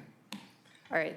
Thank you, Chairman. I have Paul Bowling, who is the CFO of FSSA here today, to maybe assist if there are questions in particular relating to a couple of items that are cross-cut across the agency.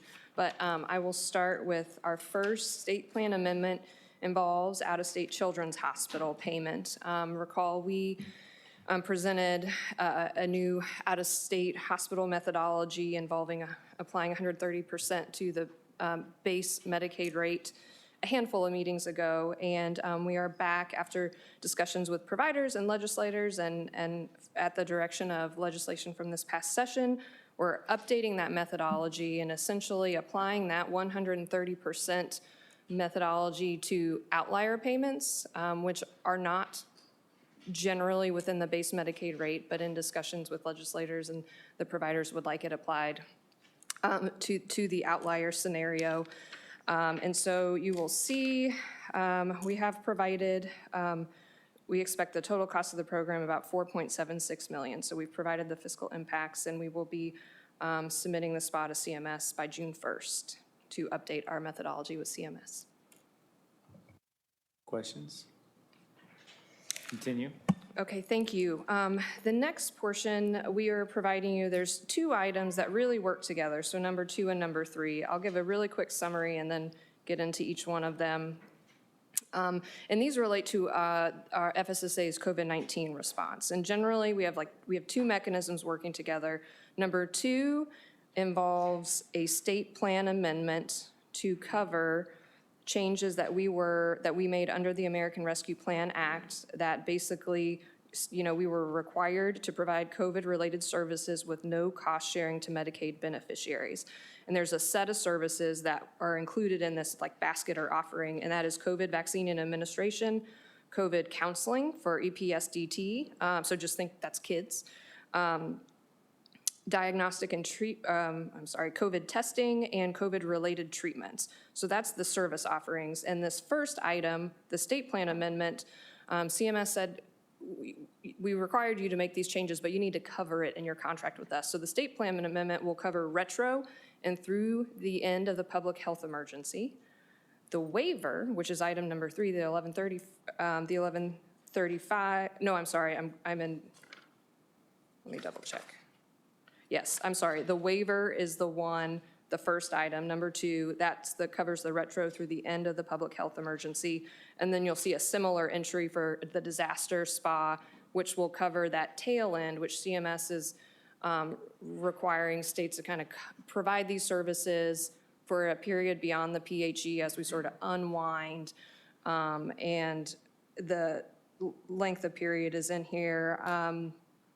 I'll just provide a couple of data points. We are assuming the PHE ends in July 2022, so that is in this fiscal. Another item, these services have different match rates. So the vaccine administration and counseling are matched at 100%, but other items like testing is the general plus 6.2 enhanced FMAP through ARPA. And when I mentioned the tail, the spa, essentially have to cover these through the end of the first calendar quarter that begins 1 year after the last day of the PHE. I'm sorry, that's kind of a bunch of if-thens. But so packaged together, that waiver and then the spa for the tail end captures the changes that we were required to make to meet this expectation that COVID-related services would be covered with no cost sharing to Medicaid beneficiaries. And we provided the fiscal impact. I think probably the notable item here is that by far, testing was the largest kind of fiscal item. We think that's about $30 million of the impact that you see here. And so I'm happy to answer any questions, and I also have Paul in case you have more detailed questions. Continue. Oh, sorry, Senator Brown. Sorry, this might not be for this, but I know we had this conversation, I had this conversation last year. As we get out of the public health emergency and we sort of right-size our different insurance programs, CHIP and help me with the others, I can't even think of them. Anyway, that it will take an unwinding time, right, to figure out where everyone is supposed to be.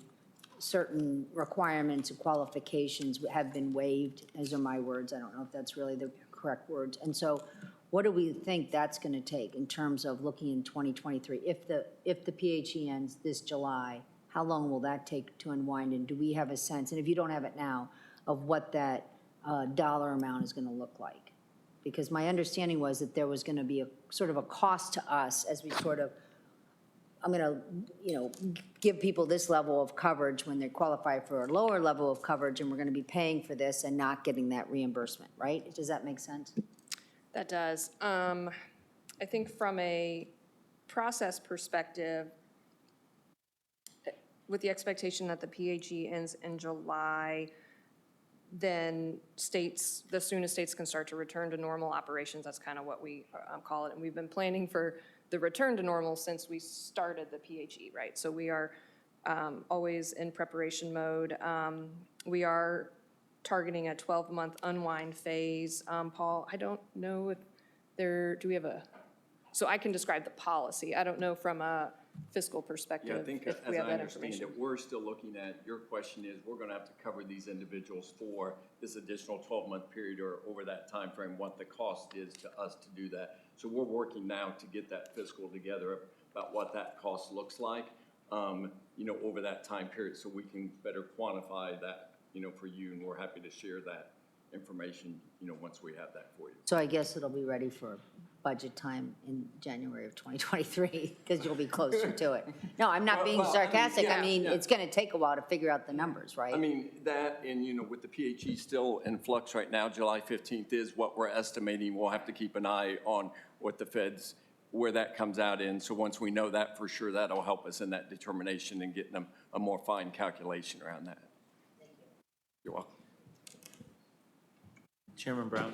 Thank you. What are the consequences if we don't cover people for a year and a quarter?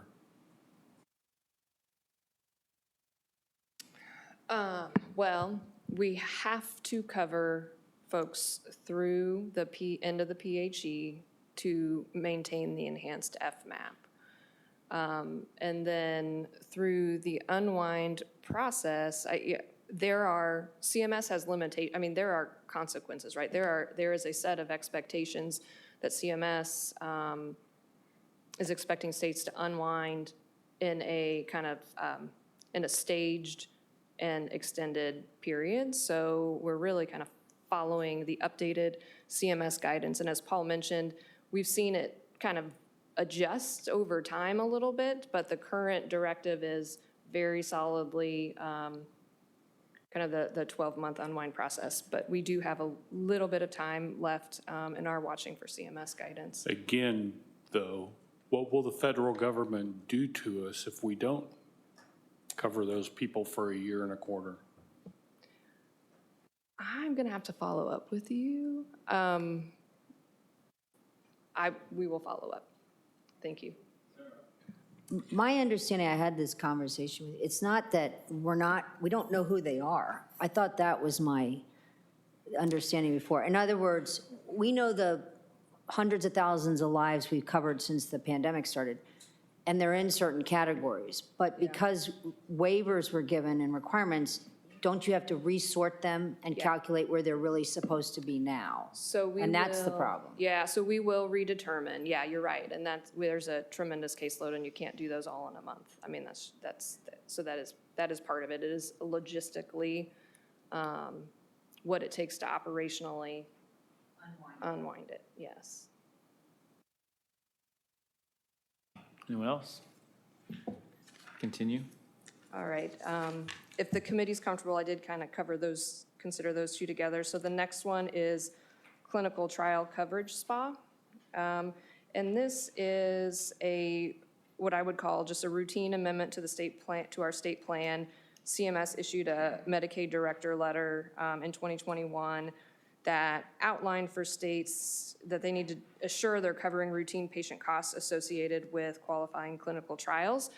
Indiana Medicaid's policy was consistent with those new standards. I think there was variability across the country. So what we are doing is capturing that compliance in our state plan. So no change in policy and no fiscal, but we are updating our state plan to come into compliance with CMS, the director letter.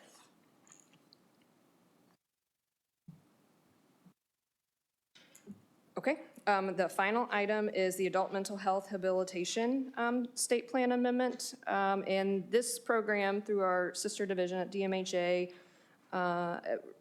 involves adults with serious mental illness and helping them to reside in the community in an HCBS setting and providing them with skills and supports. And so pursuant to legislation from 2021, we are updating in the state plan the provider set who can diagnose or attest to an individual being eligible for the program. So it used to be HSPP only, and we are adding kind of the basket of additional providers, LCSW, LMHC, LMFT, and LCAC. Those acronyms are listed out in the document. But so coming into compliance with that legislation. Senator Brown. But I'm concerned that this wasn't included in the forecast, and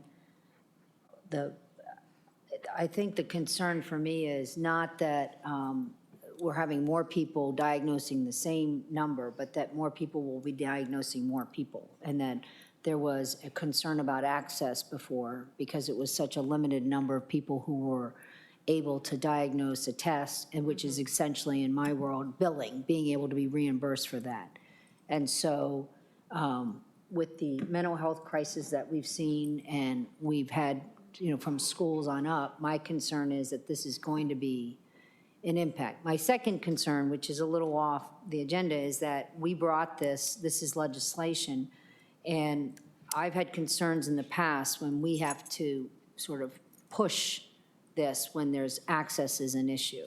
And so we'll have conversations on Turnstone and their programs up there that are still waiting to fit into your Medicaid programs, the visually impaired preschool VIPs and their programs and how they fit within First Steps and why their classifications don't fit. I see Greg Good here in Indiana State's one of the few programs that, the only school in the state that has the visually impaired preschool type of program that their teachers come from. So I use that as an example. We knew there was a need. It was brought to us. We had to expand the access, which is expanding reimbursement rates, essentially. I mean, expanding reimbursement opportunities for these types of providers. And I don't think there was a question at the time that these providers were appropriate and to be able to do these services. But my concern is it takes us sometimes to actually draft legislation to get that done. And with these other programs I've listed, they're offering services. So we need to look at that, and at the same time, there is going to be a fiscal, because the waiting list for psychiatrists and psychologists was, you know, into Neanderthal times, and now we're going to hopefully open it up and people will be using the services. So I would like to look at that too. Thanks. I think there was a... Anyone else? Mr. Jackson. Actually, I just want to take a minute to recognize Michael Gargano. I think this is probably going to be Michael's last appearance at the State Budget Committee. I'm not sure if you're retiring or from state service or retiring altogether, but Michael wears the hat of, I think, Chief of Staff and also Deputy Secretary. He was previously the Secretary of FSSA during the Daniels administration and has served under 3 governors. And if you just think all the accomplishments FSSA has had in Michael's tenure in terms of the HIP going into place originally, and then also the HIP 2.0 expansion, and just all the MLTS and all the other things that FSSA is working on these days. Just really want to thank you for your service to the state, and appreciate your good work, and you'll definitely be missed. On behalf of the Budget Committee, Budget Agency, the citizens, taxpayers, and everything, really appreciate what you've done, and it's been great working with you. Thank you.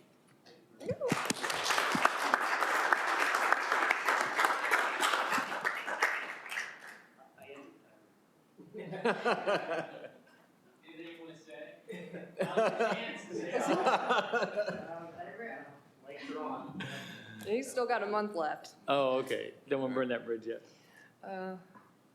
Is there anything else? No, just thank you guys. I really, or the committee, we appreciate it. All right, thank you. Thank you. All right. Are there any motions to remove any of the items from the agenda? Is there a motion for the Mr. agenda? Chair, I move approval of the agenda. Second. All in favor, say aye. Aye. Opposed? All right, thank you. Last item up.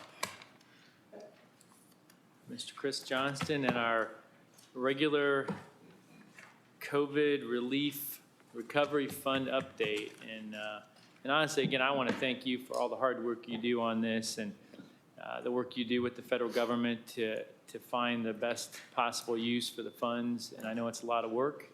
I know you err on the side of caution, and I know that irritates a lot of people, but I don't know if they understand the repercussions if we make a mistake and have to pay it back. So again, I really appreciate all your hard work on this, Chris. Thank you, Mr. Chairman. Good morning, and good morning to members of the committee. Just jump right into the slides here. I have really 3 topics. The first 2 are the normal topics that you've seen me here before, going back to the CARES Act and the Coronavirus Relief Fund. The second one is the American Rescue Plan, and that fund that has come to the state of Indiana is the State Fiscal Recovery Fund. But I'd also like to touch on at the end, give you an overview of what we're seeing, even though it's not pandemic related, related to the Infrastructure Investment and Jobs Act, or often referred to as the Bipartisan Infrastructure Law.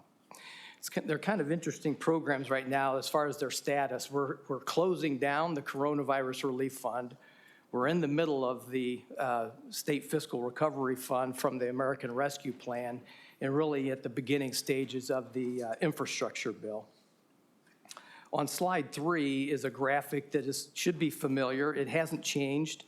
That's sort of the summary of the different program areas that the Coronavirus Relief Fund was used for. And you might recall in the public health response, those funds were used with the Department of Health for testing and contact tracing, PPE, and FSSA for provider relief, DCS for provider support grants. The Economic and Business Relief was contributions to the Unemployment Insurance Trust Fund. You may recall we had some community grants for arts and other community affairs activities and workforce programs as well. The local government and community and individual assistance involved, there was a $300 million allocation to the Indiana Finance Authority, was used to cover the direct costs that were incurred by counties and cities and towns. And then there was direct expense recovery for the state expenses. I should also mention that the local government bucket there also included, we started a rental assistance program with the Housing Authority before there was a rental assistance program. And so there was a small chunk of that was started there. These funds probably will not shift a lot, but as we get into the next slide, you'll see that as we close things out, that we may move a little bit of this funding across these different buckets. So you'll see on slide 4, we received updated guidance from Treasury in December and basically said that the Coronavirus Relief Fund expenditures needed to be completed by September 30th, and we'll have a final report that's due on December 31st. So we're in the middle of our target. I'd like to be able to reconcile with all the different state agencies that have been administering programs, get that pretty well packaged up by June 30th. And really the residual, as we've presented before, we would propose moving to the Unemployment Insurance Trust Fund. Some of the programs that will have residuals left over is the Small Business Restart Program. You might recall in the last budget, we appropriated $60 million to those efforts. Not all of that was needed. There will be some residual left with the nursing facility provider support grants, as well as some of the DCS provider support grant programs. IFA will have some funding left as well, and that was really more on the public. It's not that the local units of government did not want the money. There was an additional or a supplement to that effort back in the, seems like decades ago, right? But probably in the fall of 2020, there was a public awareness. We provided some assistance so communities could talk about social distancing and help their businesses as far as advertising what social distancing meant and all the other public health precautions that needed to be taken. So as I mentioned, all of these, my estimate right now would probably be about $75 million. The business, I think because of the economic recovery, how fast the economy bounced back, that the $60 million, the supplemental business restart program, the Small Business Restart Program, really did not need all of that money at the time. And you might recall that IEDC came back in the fall of 2021 and even liberalized, came back and asked for, or reviewed with you the liberalization of the program guidelines. And even after that, the money was just not used. The next slide jumps into the American Rescue Plan, and these are the fiscal recovery funds, the various fiscal recovery funds.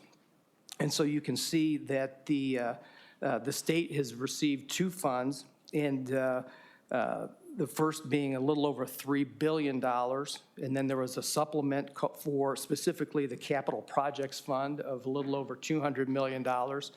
And that was directed, the instructions are really to use that for broadband as much as possible. The local governments also receive funds. Those all collectively it's about $2.6 billion. So the counties in the 25 metropolitan cities receive money directly from the U.S. Treasury. And then the state government served as the pass-through or conduit for the non-entitlement units. Basically, the differentiation between the two blocks in the lower right-hand side is communities with a population over 50,000 and those below 50,000. On slide 6, again, this is a slide you've seen before in previous presentations. This is a summary of the appropriations adopted in the last budget. The items total a little over $3.1 billion. And this is, let me try to give a little chronology here. This gets a little confusing. So in the last budget, we appropriated $3.1 billion. The Fiscal Recovery Fund was just a little over $3 billion. So we appropriated a little bit more in anticipation of the Capital Projects Fund. We did not know what that dollar amount was in your last budget session. But it did come in. It was confirmed at a little over $200 million. So between the $3 billion, the $200 million, there's a total of almost $3.3 billion that can be used for programs. So if that netting out is about $158 million, one of the other things that we're finding, again, the budget and those appropriations were before the final rules came out. So in April of 2021, the session closed. The interim rule came out from the U.S. Treasury in May of 2021. And then the final rule came out just in January of this year. And so an example would be on this list, if you go about halfway down, is $75 million for the Career Accelerator Fund. That was the income share agreement for workforce programs. Because that is deemed to be, the way the statute was drafted, is deemed to be a revolving fund so that the money is extended to the student getting the training and then they repay it. It comes back into the fund and can be redeployed for other grants. That's a prohibited use in the final rule. So we've had to suspend that program and basically find other funds to start that program. And so if you take the net amount that I discussed before of, let's just round it to $150 million with the addition of the Capital Projects Fund and the $75 million, which we cannot use for these funds. So there's about $225, $230 million, which can be redeployed for other purposes. So we'll be looking at that and looking at how these other programs play out over the next couple of months as far as demand for the different programs, and come back and report on that and provide some recommendations on how some of these funds could be used. You'll see on this slide, again, 6, I've bolded, the footnote is probably not a good representation, but I've bolded those programs where the agency is going to have to coordinate with other subrecipients in order to execute the program. They're going to make grants to one or more entities, where the items that are not bolded are like the premium pay or the hazard pay for DOC and for the state police. That just went to those state agencies and they're using those for those purposes and they're not going anywhere else. Chris, I hate to interrupt, but while you're on that page. Yes. Okay, let's talk about the ready real quick. Yep. I'm gonna have you expand on it. So I'm getting a lot of calls from local units that say they're being told they can't find uses for the money because it has to fall under the criteria of loss of revenue during COVID. So can you explain to us why there's a limitation on the local level with the ready money? I do not believe that there's a limitation through the READY program. There is a limitation for the money that, on the previous page with the graph, the money that they may have received directly. If they're just trying to use it for supplementing their budget, if they haven't had revenue loss, they may be restricted there. Now, I think I saw some of the same reports in the newspaper regarding concerns about the READY program. I think here's what the challenge is that because these are federal funds that may not have, they're not similar to where the state general fund has provided a grant program and basically says, here, go use this money. There are certain procurement requirements with the federal funds. And I think that's where the challenge is with the READY program, particularly in some of these areas that they may have already started working on a particular project that they put in their proposal to IEDC. They may already have architects, engineers, or other contractors or vendors that they're using. We have to show, in order to use these funds, they have to demonstrate that those services or the equipment was procured competitively. And so I think that's the biggest challenge with the READY program. The others, though, I think if somebody's saying, I can't use my funds for paying my sheriff's office or my police department, that's probably because they are restricted to how much of their revenue loss. That doesn't surprise me, Senator, because I think what I've heard through DLGF and others, that property taxes, the primary funding source, and even income taxes were not impacted as much even in a short period of time. And so they may not have had significant amount of revenue loss. And that's where, because of the formula, the state of Indiana can calculate as much as contradictory as this sounds, we can actually calculate a significant revenue loss. And that came up with the rules, the recent issuance of rules too, because it's based off of, I'm sure this is making for very boring discussion here, but it's based off of a 3-year average of our general revenues, 17, 18, and 19. And then you compare that to fiscal year 20. So besides the drop in the early year, in the first half of the calendar year 2020, what also happened in 2020? We pushed out the tax date from April 15th to July 15th. And so we're able to calculate a very significant tax revenue loss. And so a lot of these programs that are not delineated as eligible uses but can be used as government services due to revenue loss fall into that category. I'm not sure that the locals will have that same capacity that we are benefiting from. But Chris, on the READY, and the 500 million READY grants, right, or 50 million you gave out to locals, would it be fair to say that the use of the money at the local level, since it came from us, that can fall under the rule of revenue loss to the state? That's why I'm a little confused by these newspaper reports, because we've been working with IEDC saying the 500 million is part of our revenue loss, and so there shouldn't be that constraint.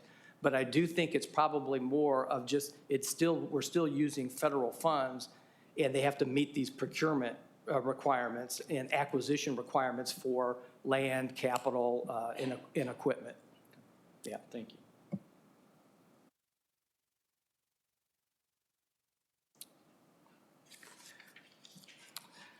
So on slides 7 and 8 are just some recent activities with the agencies that we're doing, administering these line items in the budget. As we've covered the READY program, 17 regions, awards ranging from $5 million to $50 million. And the project commencement is going to happen over the next several months. The IEDC is working on the documentation, the award documents to get started there. Broadband, there was an announcement last week on of 189 million, 154 projects with 35 provider participants. Here is another sort of rule challenge, though, as you see the second bullet, that there are certain service level requirements, speed requirements, and then also subsidy participation. So I may be a provider, and I've been successful in being awarded a grant through this program. Recipients of these federal dollars have to participate or have an alternative program to maintain a low monthly rate to the subscriber for that service. That's a requirement. And that we didn't know that because remember, the OKRA went, after the budget was passed, they started developing the program and went out. So this is another one that is going to have to be introduced and refreshed. I don't really see this as a problem, but it's another new wrinkle with the broadband program. The trails was announced last week. 65 million involving 38 communities, 17 regional and 21 local projects. This was a combination of using some of the federal funds and then also just the remainder from the Next Level Connections Fund. That is actually the third round of that program. The question has come up on, I'm jumping back up to the broadband, is now that we have the Capital Projects Fund, and that's supposed to be used specifically for those purposes, or the Capital Projects Fund specifically for broadband, we have to put our plan together and submit it to the Treasury and, again, meet all their requirements, their speed requirements, participation in subsidy programs, and get the sign off on that. Going back to the discussion about the $3 billion or the $3.3 billion, if we get the approval on that, again, that could free up some of those funds for consideration for other purposes. Transportation, this is one that is a significant use of the general services and from revenue loss. There's a total of 39 projects that have been identified across 34 counties and 28 routes. There was a line item for $231 million to support the Northwest Indiana rail projects, the Westlake Corridor and double tracking of the South Shore Railroad. And then the IFA is administering to over 60 communities $160 million of the water programs. Slide 8, FSSA has developed and is working on mental health programs in those focus areas that are listed there. One of the programs promoting access to mental health services is the Community Catalyst Program. They've allocated $25 million for that, and those grants grant applications have been received. They anticipate making the awards in the first half of May for a July start date. And then a similar timeline over with the Health Challenge grants at the Department of Health. They've listed their 6 focus areas as well, and they anticipate making their awards in June. On slide 9, just some other updates. So as I mentioned, the final rule was issued in January. It expanded our reporting requirements. It provided a lot more of buckets of where you can list your funds and what their uses are for. An interesting note that I'll say now but won't really come into play for several years is there is a test that you have to demonstrate that you're not using these funds to offset any tax revenue reduction. And so with House Bill 1002, where we reduce taxes, we'll need to look at what the impact of the tax reduction is and be able to demonstrate that there was organic or economic growth that made up more than what that reduction is in order to prevent any other future test or potential claim against those funds. And then, as I mentioned, with some programming adjustments, I mentioned the Career Accelerator Program. There's probably some others that, depending on the demand that is seen, but I'll use an example. The Homeland Security is administering the local body cams. If that appropriation is not anticipated to be needed to its full amount, then that might be also an opportunity that we bring back and look at redeploying those for other purposes. That revenue loss calculation I mentioned, that's something that just has to occur every year. So the budget agency will be doing that through now and 2024 at least, if not 2026. And then I mentioned, or maybe I didn't mention, I need to remind the group that that $3 billion came in 2 installments. And so the first one came last June 30th. The next one, the portal for drawing down the remaining half, the remaining $1.5 billion, opens on May 10th. And we're awaiting instructions on that. For some of the activities out in your communities on slide 10, as I mentioned, $430 million is to be distributed through the state out to 542 cities and towns that have a population below 50,000. 32 of those communities did not apply. One specifically declined to participate. And so out of the potential 216 million, we distributed 215 million. We will return $880,000 to the Treasury, and that is because there's a test at which you can, the formula was based on population or a cap at 75% of the unit's budget. And so instead of sharing that with everybody else that was below 75% of the budget, Treasury said you have to return that money to them. So we have to return, and we're waiting instructions on how to return the money back to Treasury for those. The first reporting period for the local units of government is this Friday or this Saturday. We're hearing that there's some challenges around the country. If you can imagine, we have 542 entities plus 25 more that are over 50,000. This is just one state. So that I'm sure there's significant demand on the systems out in the federal government in order to get these reports filed. For them, that second installment will occur, they say, no sooner than 12 months after the first distribution. We got that on June 30th last year. So those communities will get their second installment around June 30th. Let me stop with the pandemic programs and see if there's any questions. Then we'll give you it.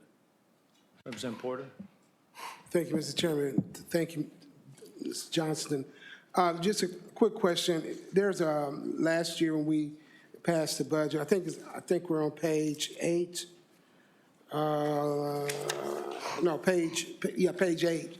The health challenge grants. Yes. And I see the awards are coming out in June. Do you know any idea about how many companies went to, if they went to minority companies to address chronic diseases or anything like that, or 501c3s? I don't know about the not-for-profits, but there are provisions about underserved areas or underserved communities and minority communities in these 6 categories. Okay. And so I can get more detail on that. They have out on their website, they have in these 6 domains, they have all the requirements that the grantees or the applicants were supposed to be responding to. And many of those issues were part of the requirements. And they'll be, I assume, would be part of the evaluation process. Okay, thank you, Mr. Johnston. Thank you, Mr. Chairman. Any other questions? All right.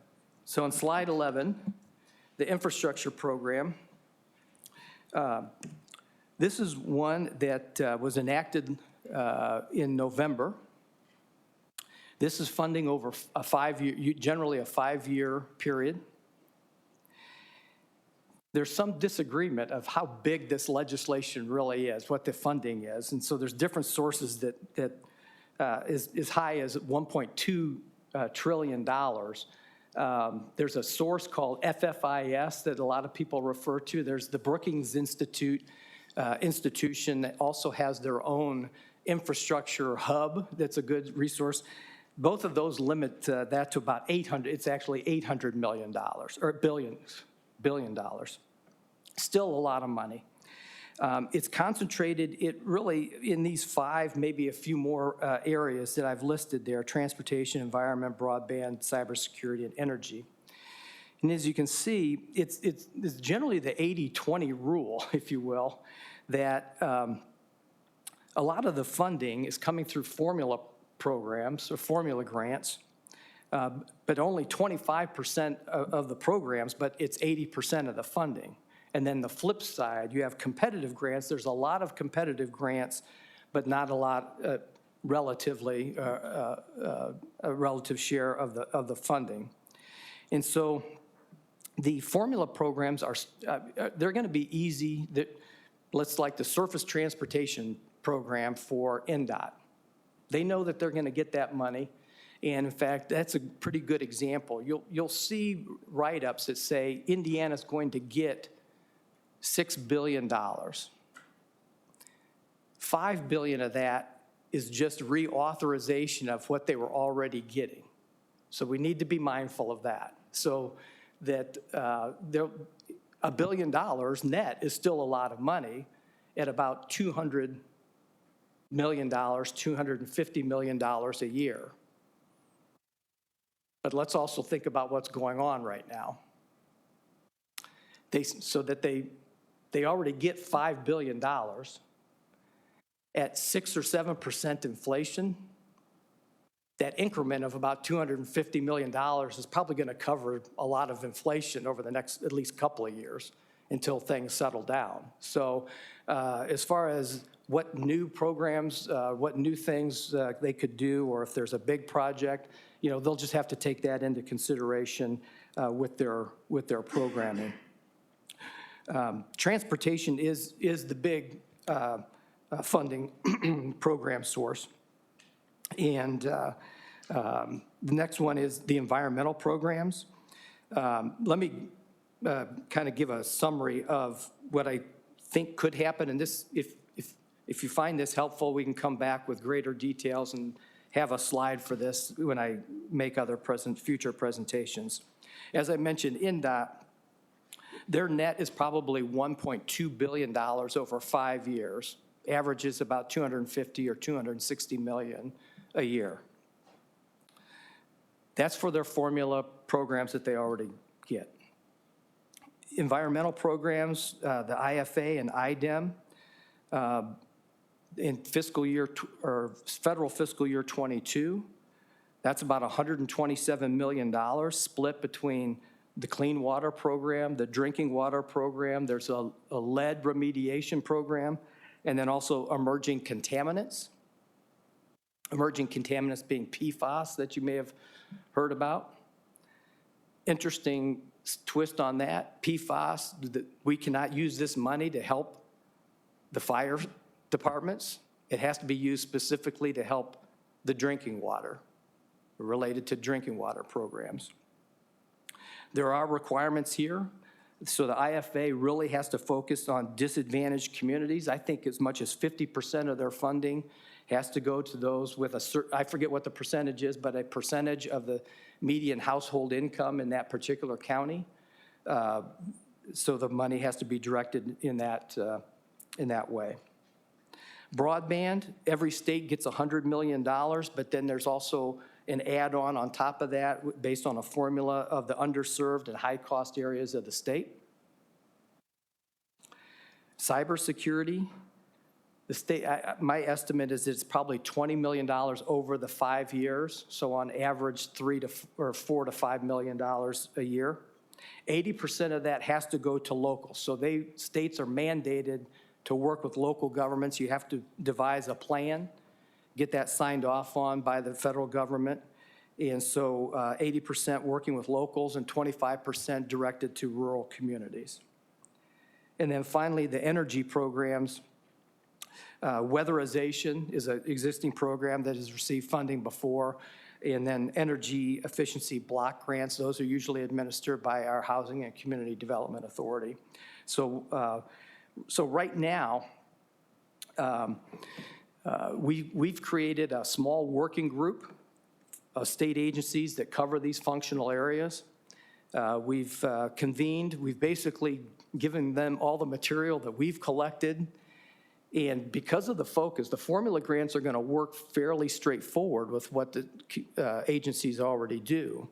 It's the competitive grants, even though they're not a lot of money in the whole scheme of things, there's certain programs that are very worthwhile as far as going after. And so that's really our charge to the state agencies, is to review the bill for the competitive grant opportunities.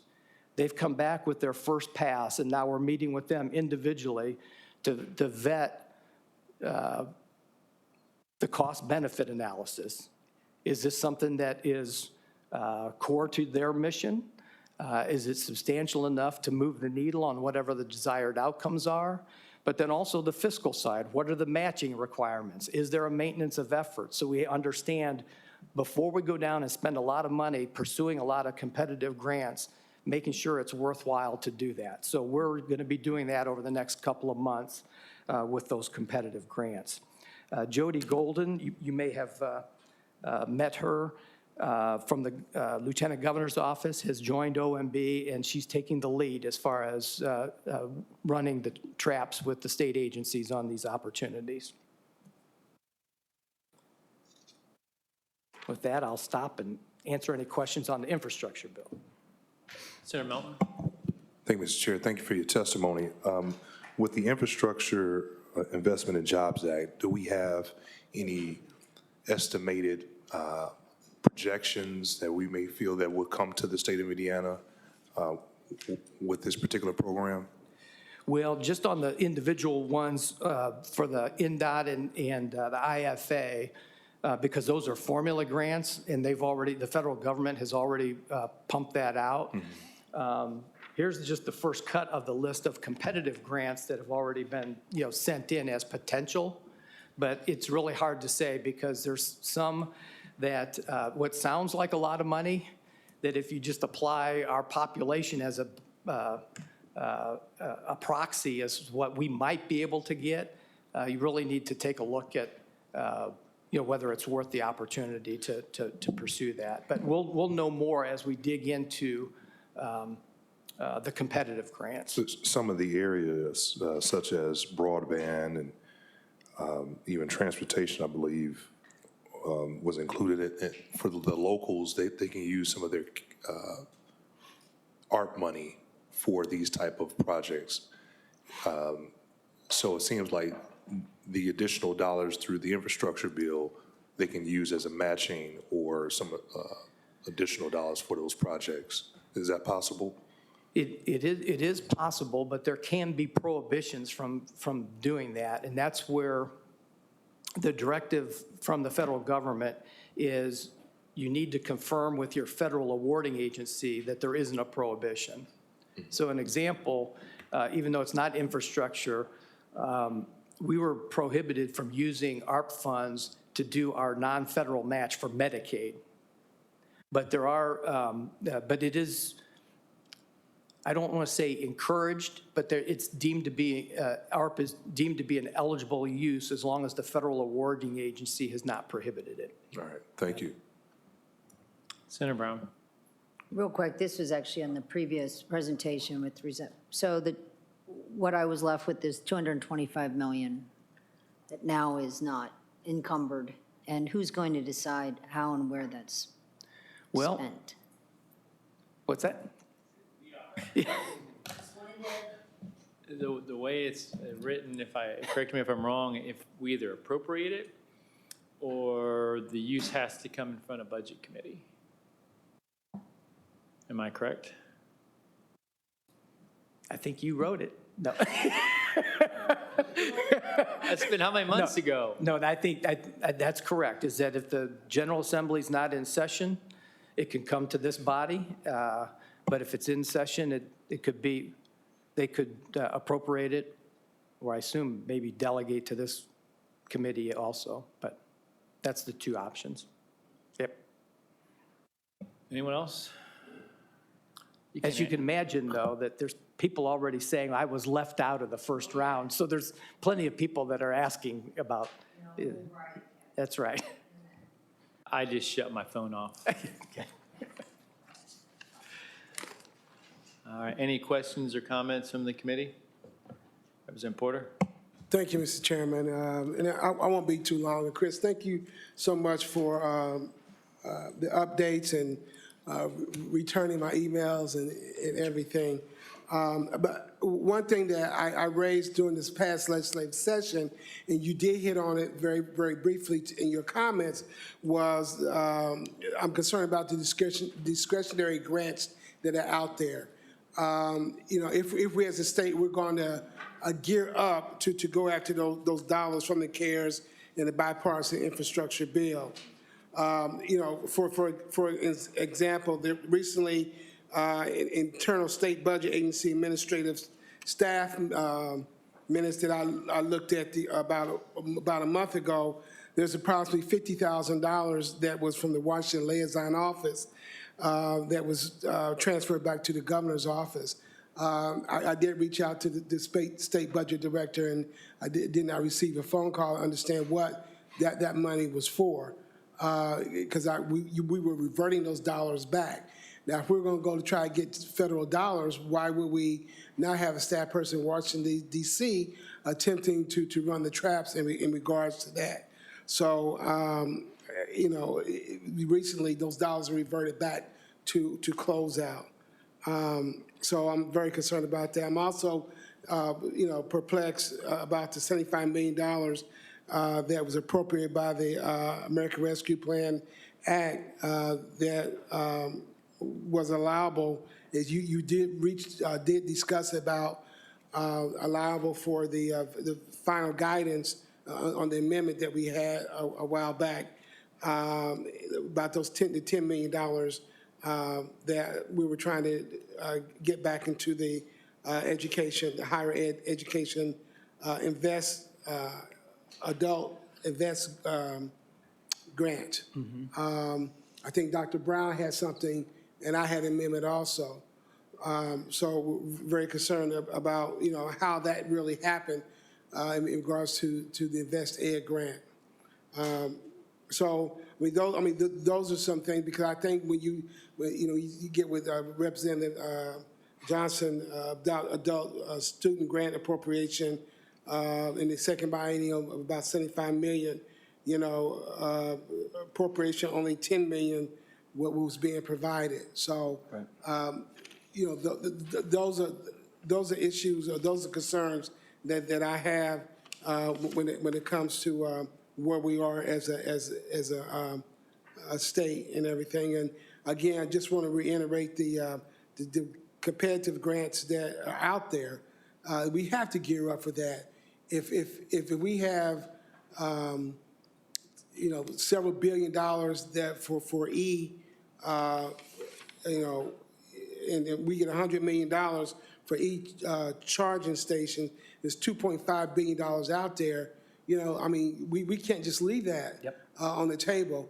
So I'm, through the Department of Transportation, and I hope that it's in. I think I've talked to you before and others in regards to the $1 billion from United States Department of Transportation in the Connecting Communities grant, which is a new program that's addressing what happened to inner cities when they put highways through inner cities and cut up those communities.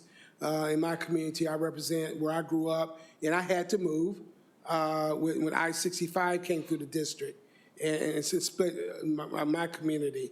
And so, how are we going to help make those communities relatively whole in some meaningful way?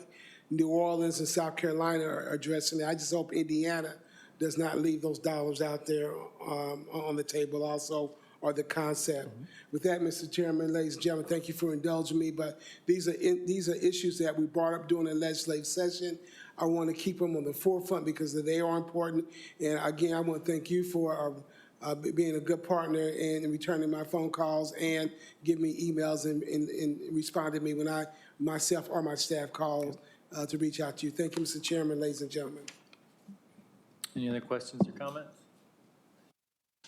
All right, so a note, thank you, Chris. Thank you.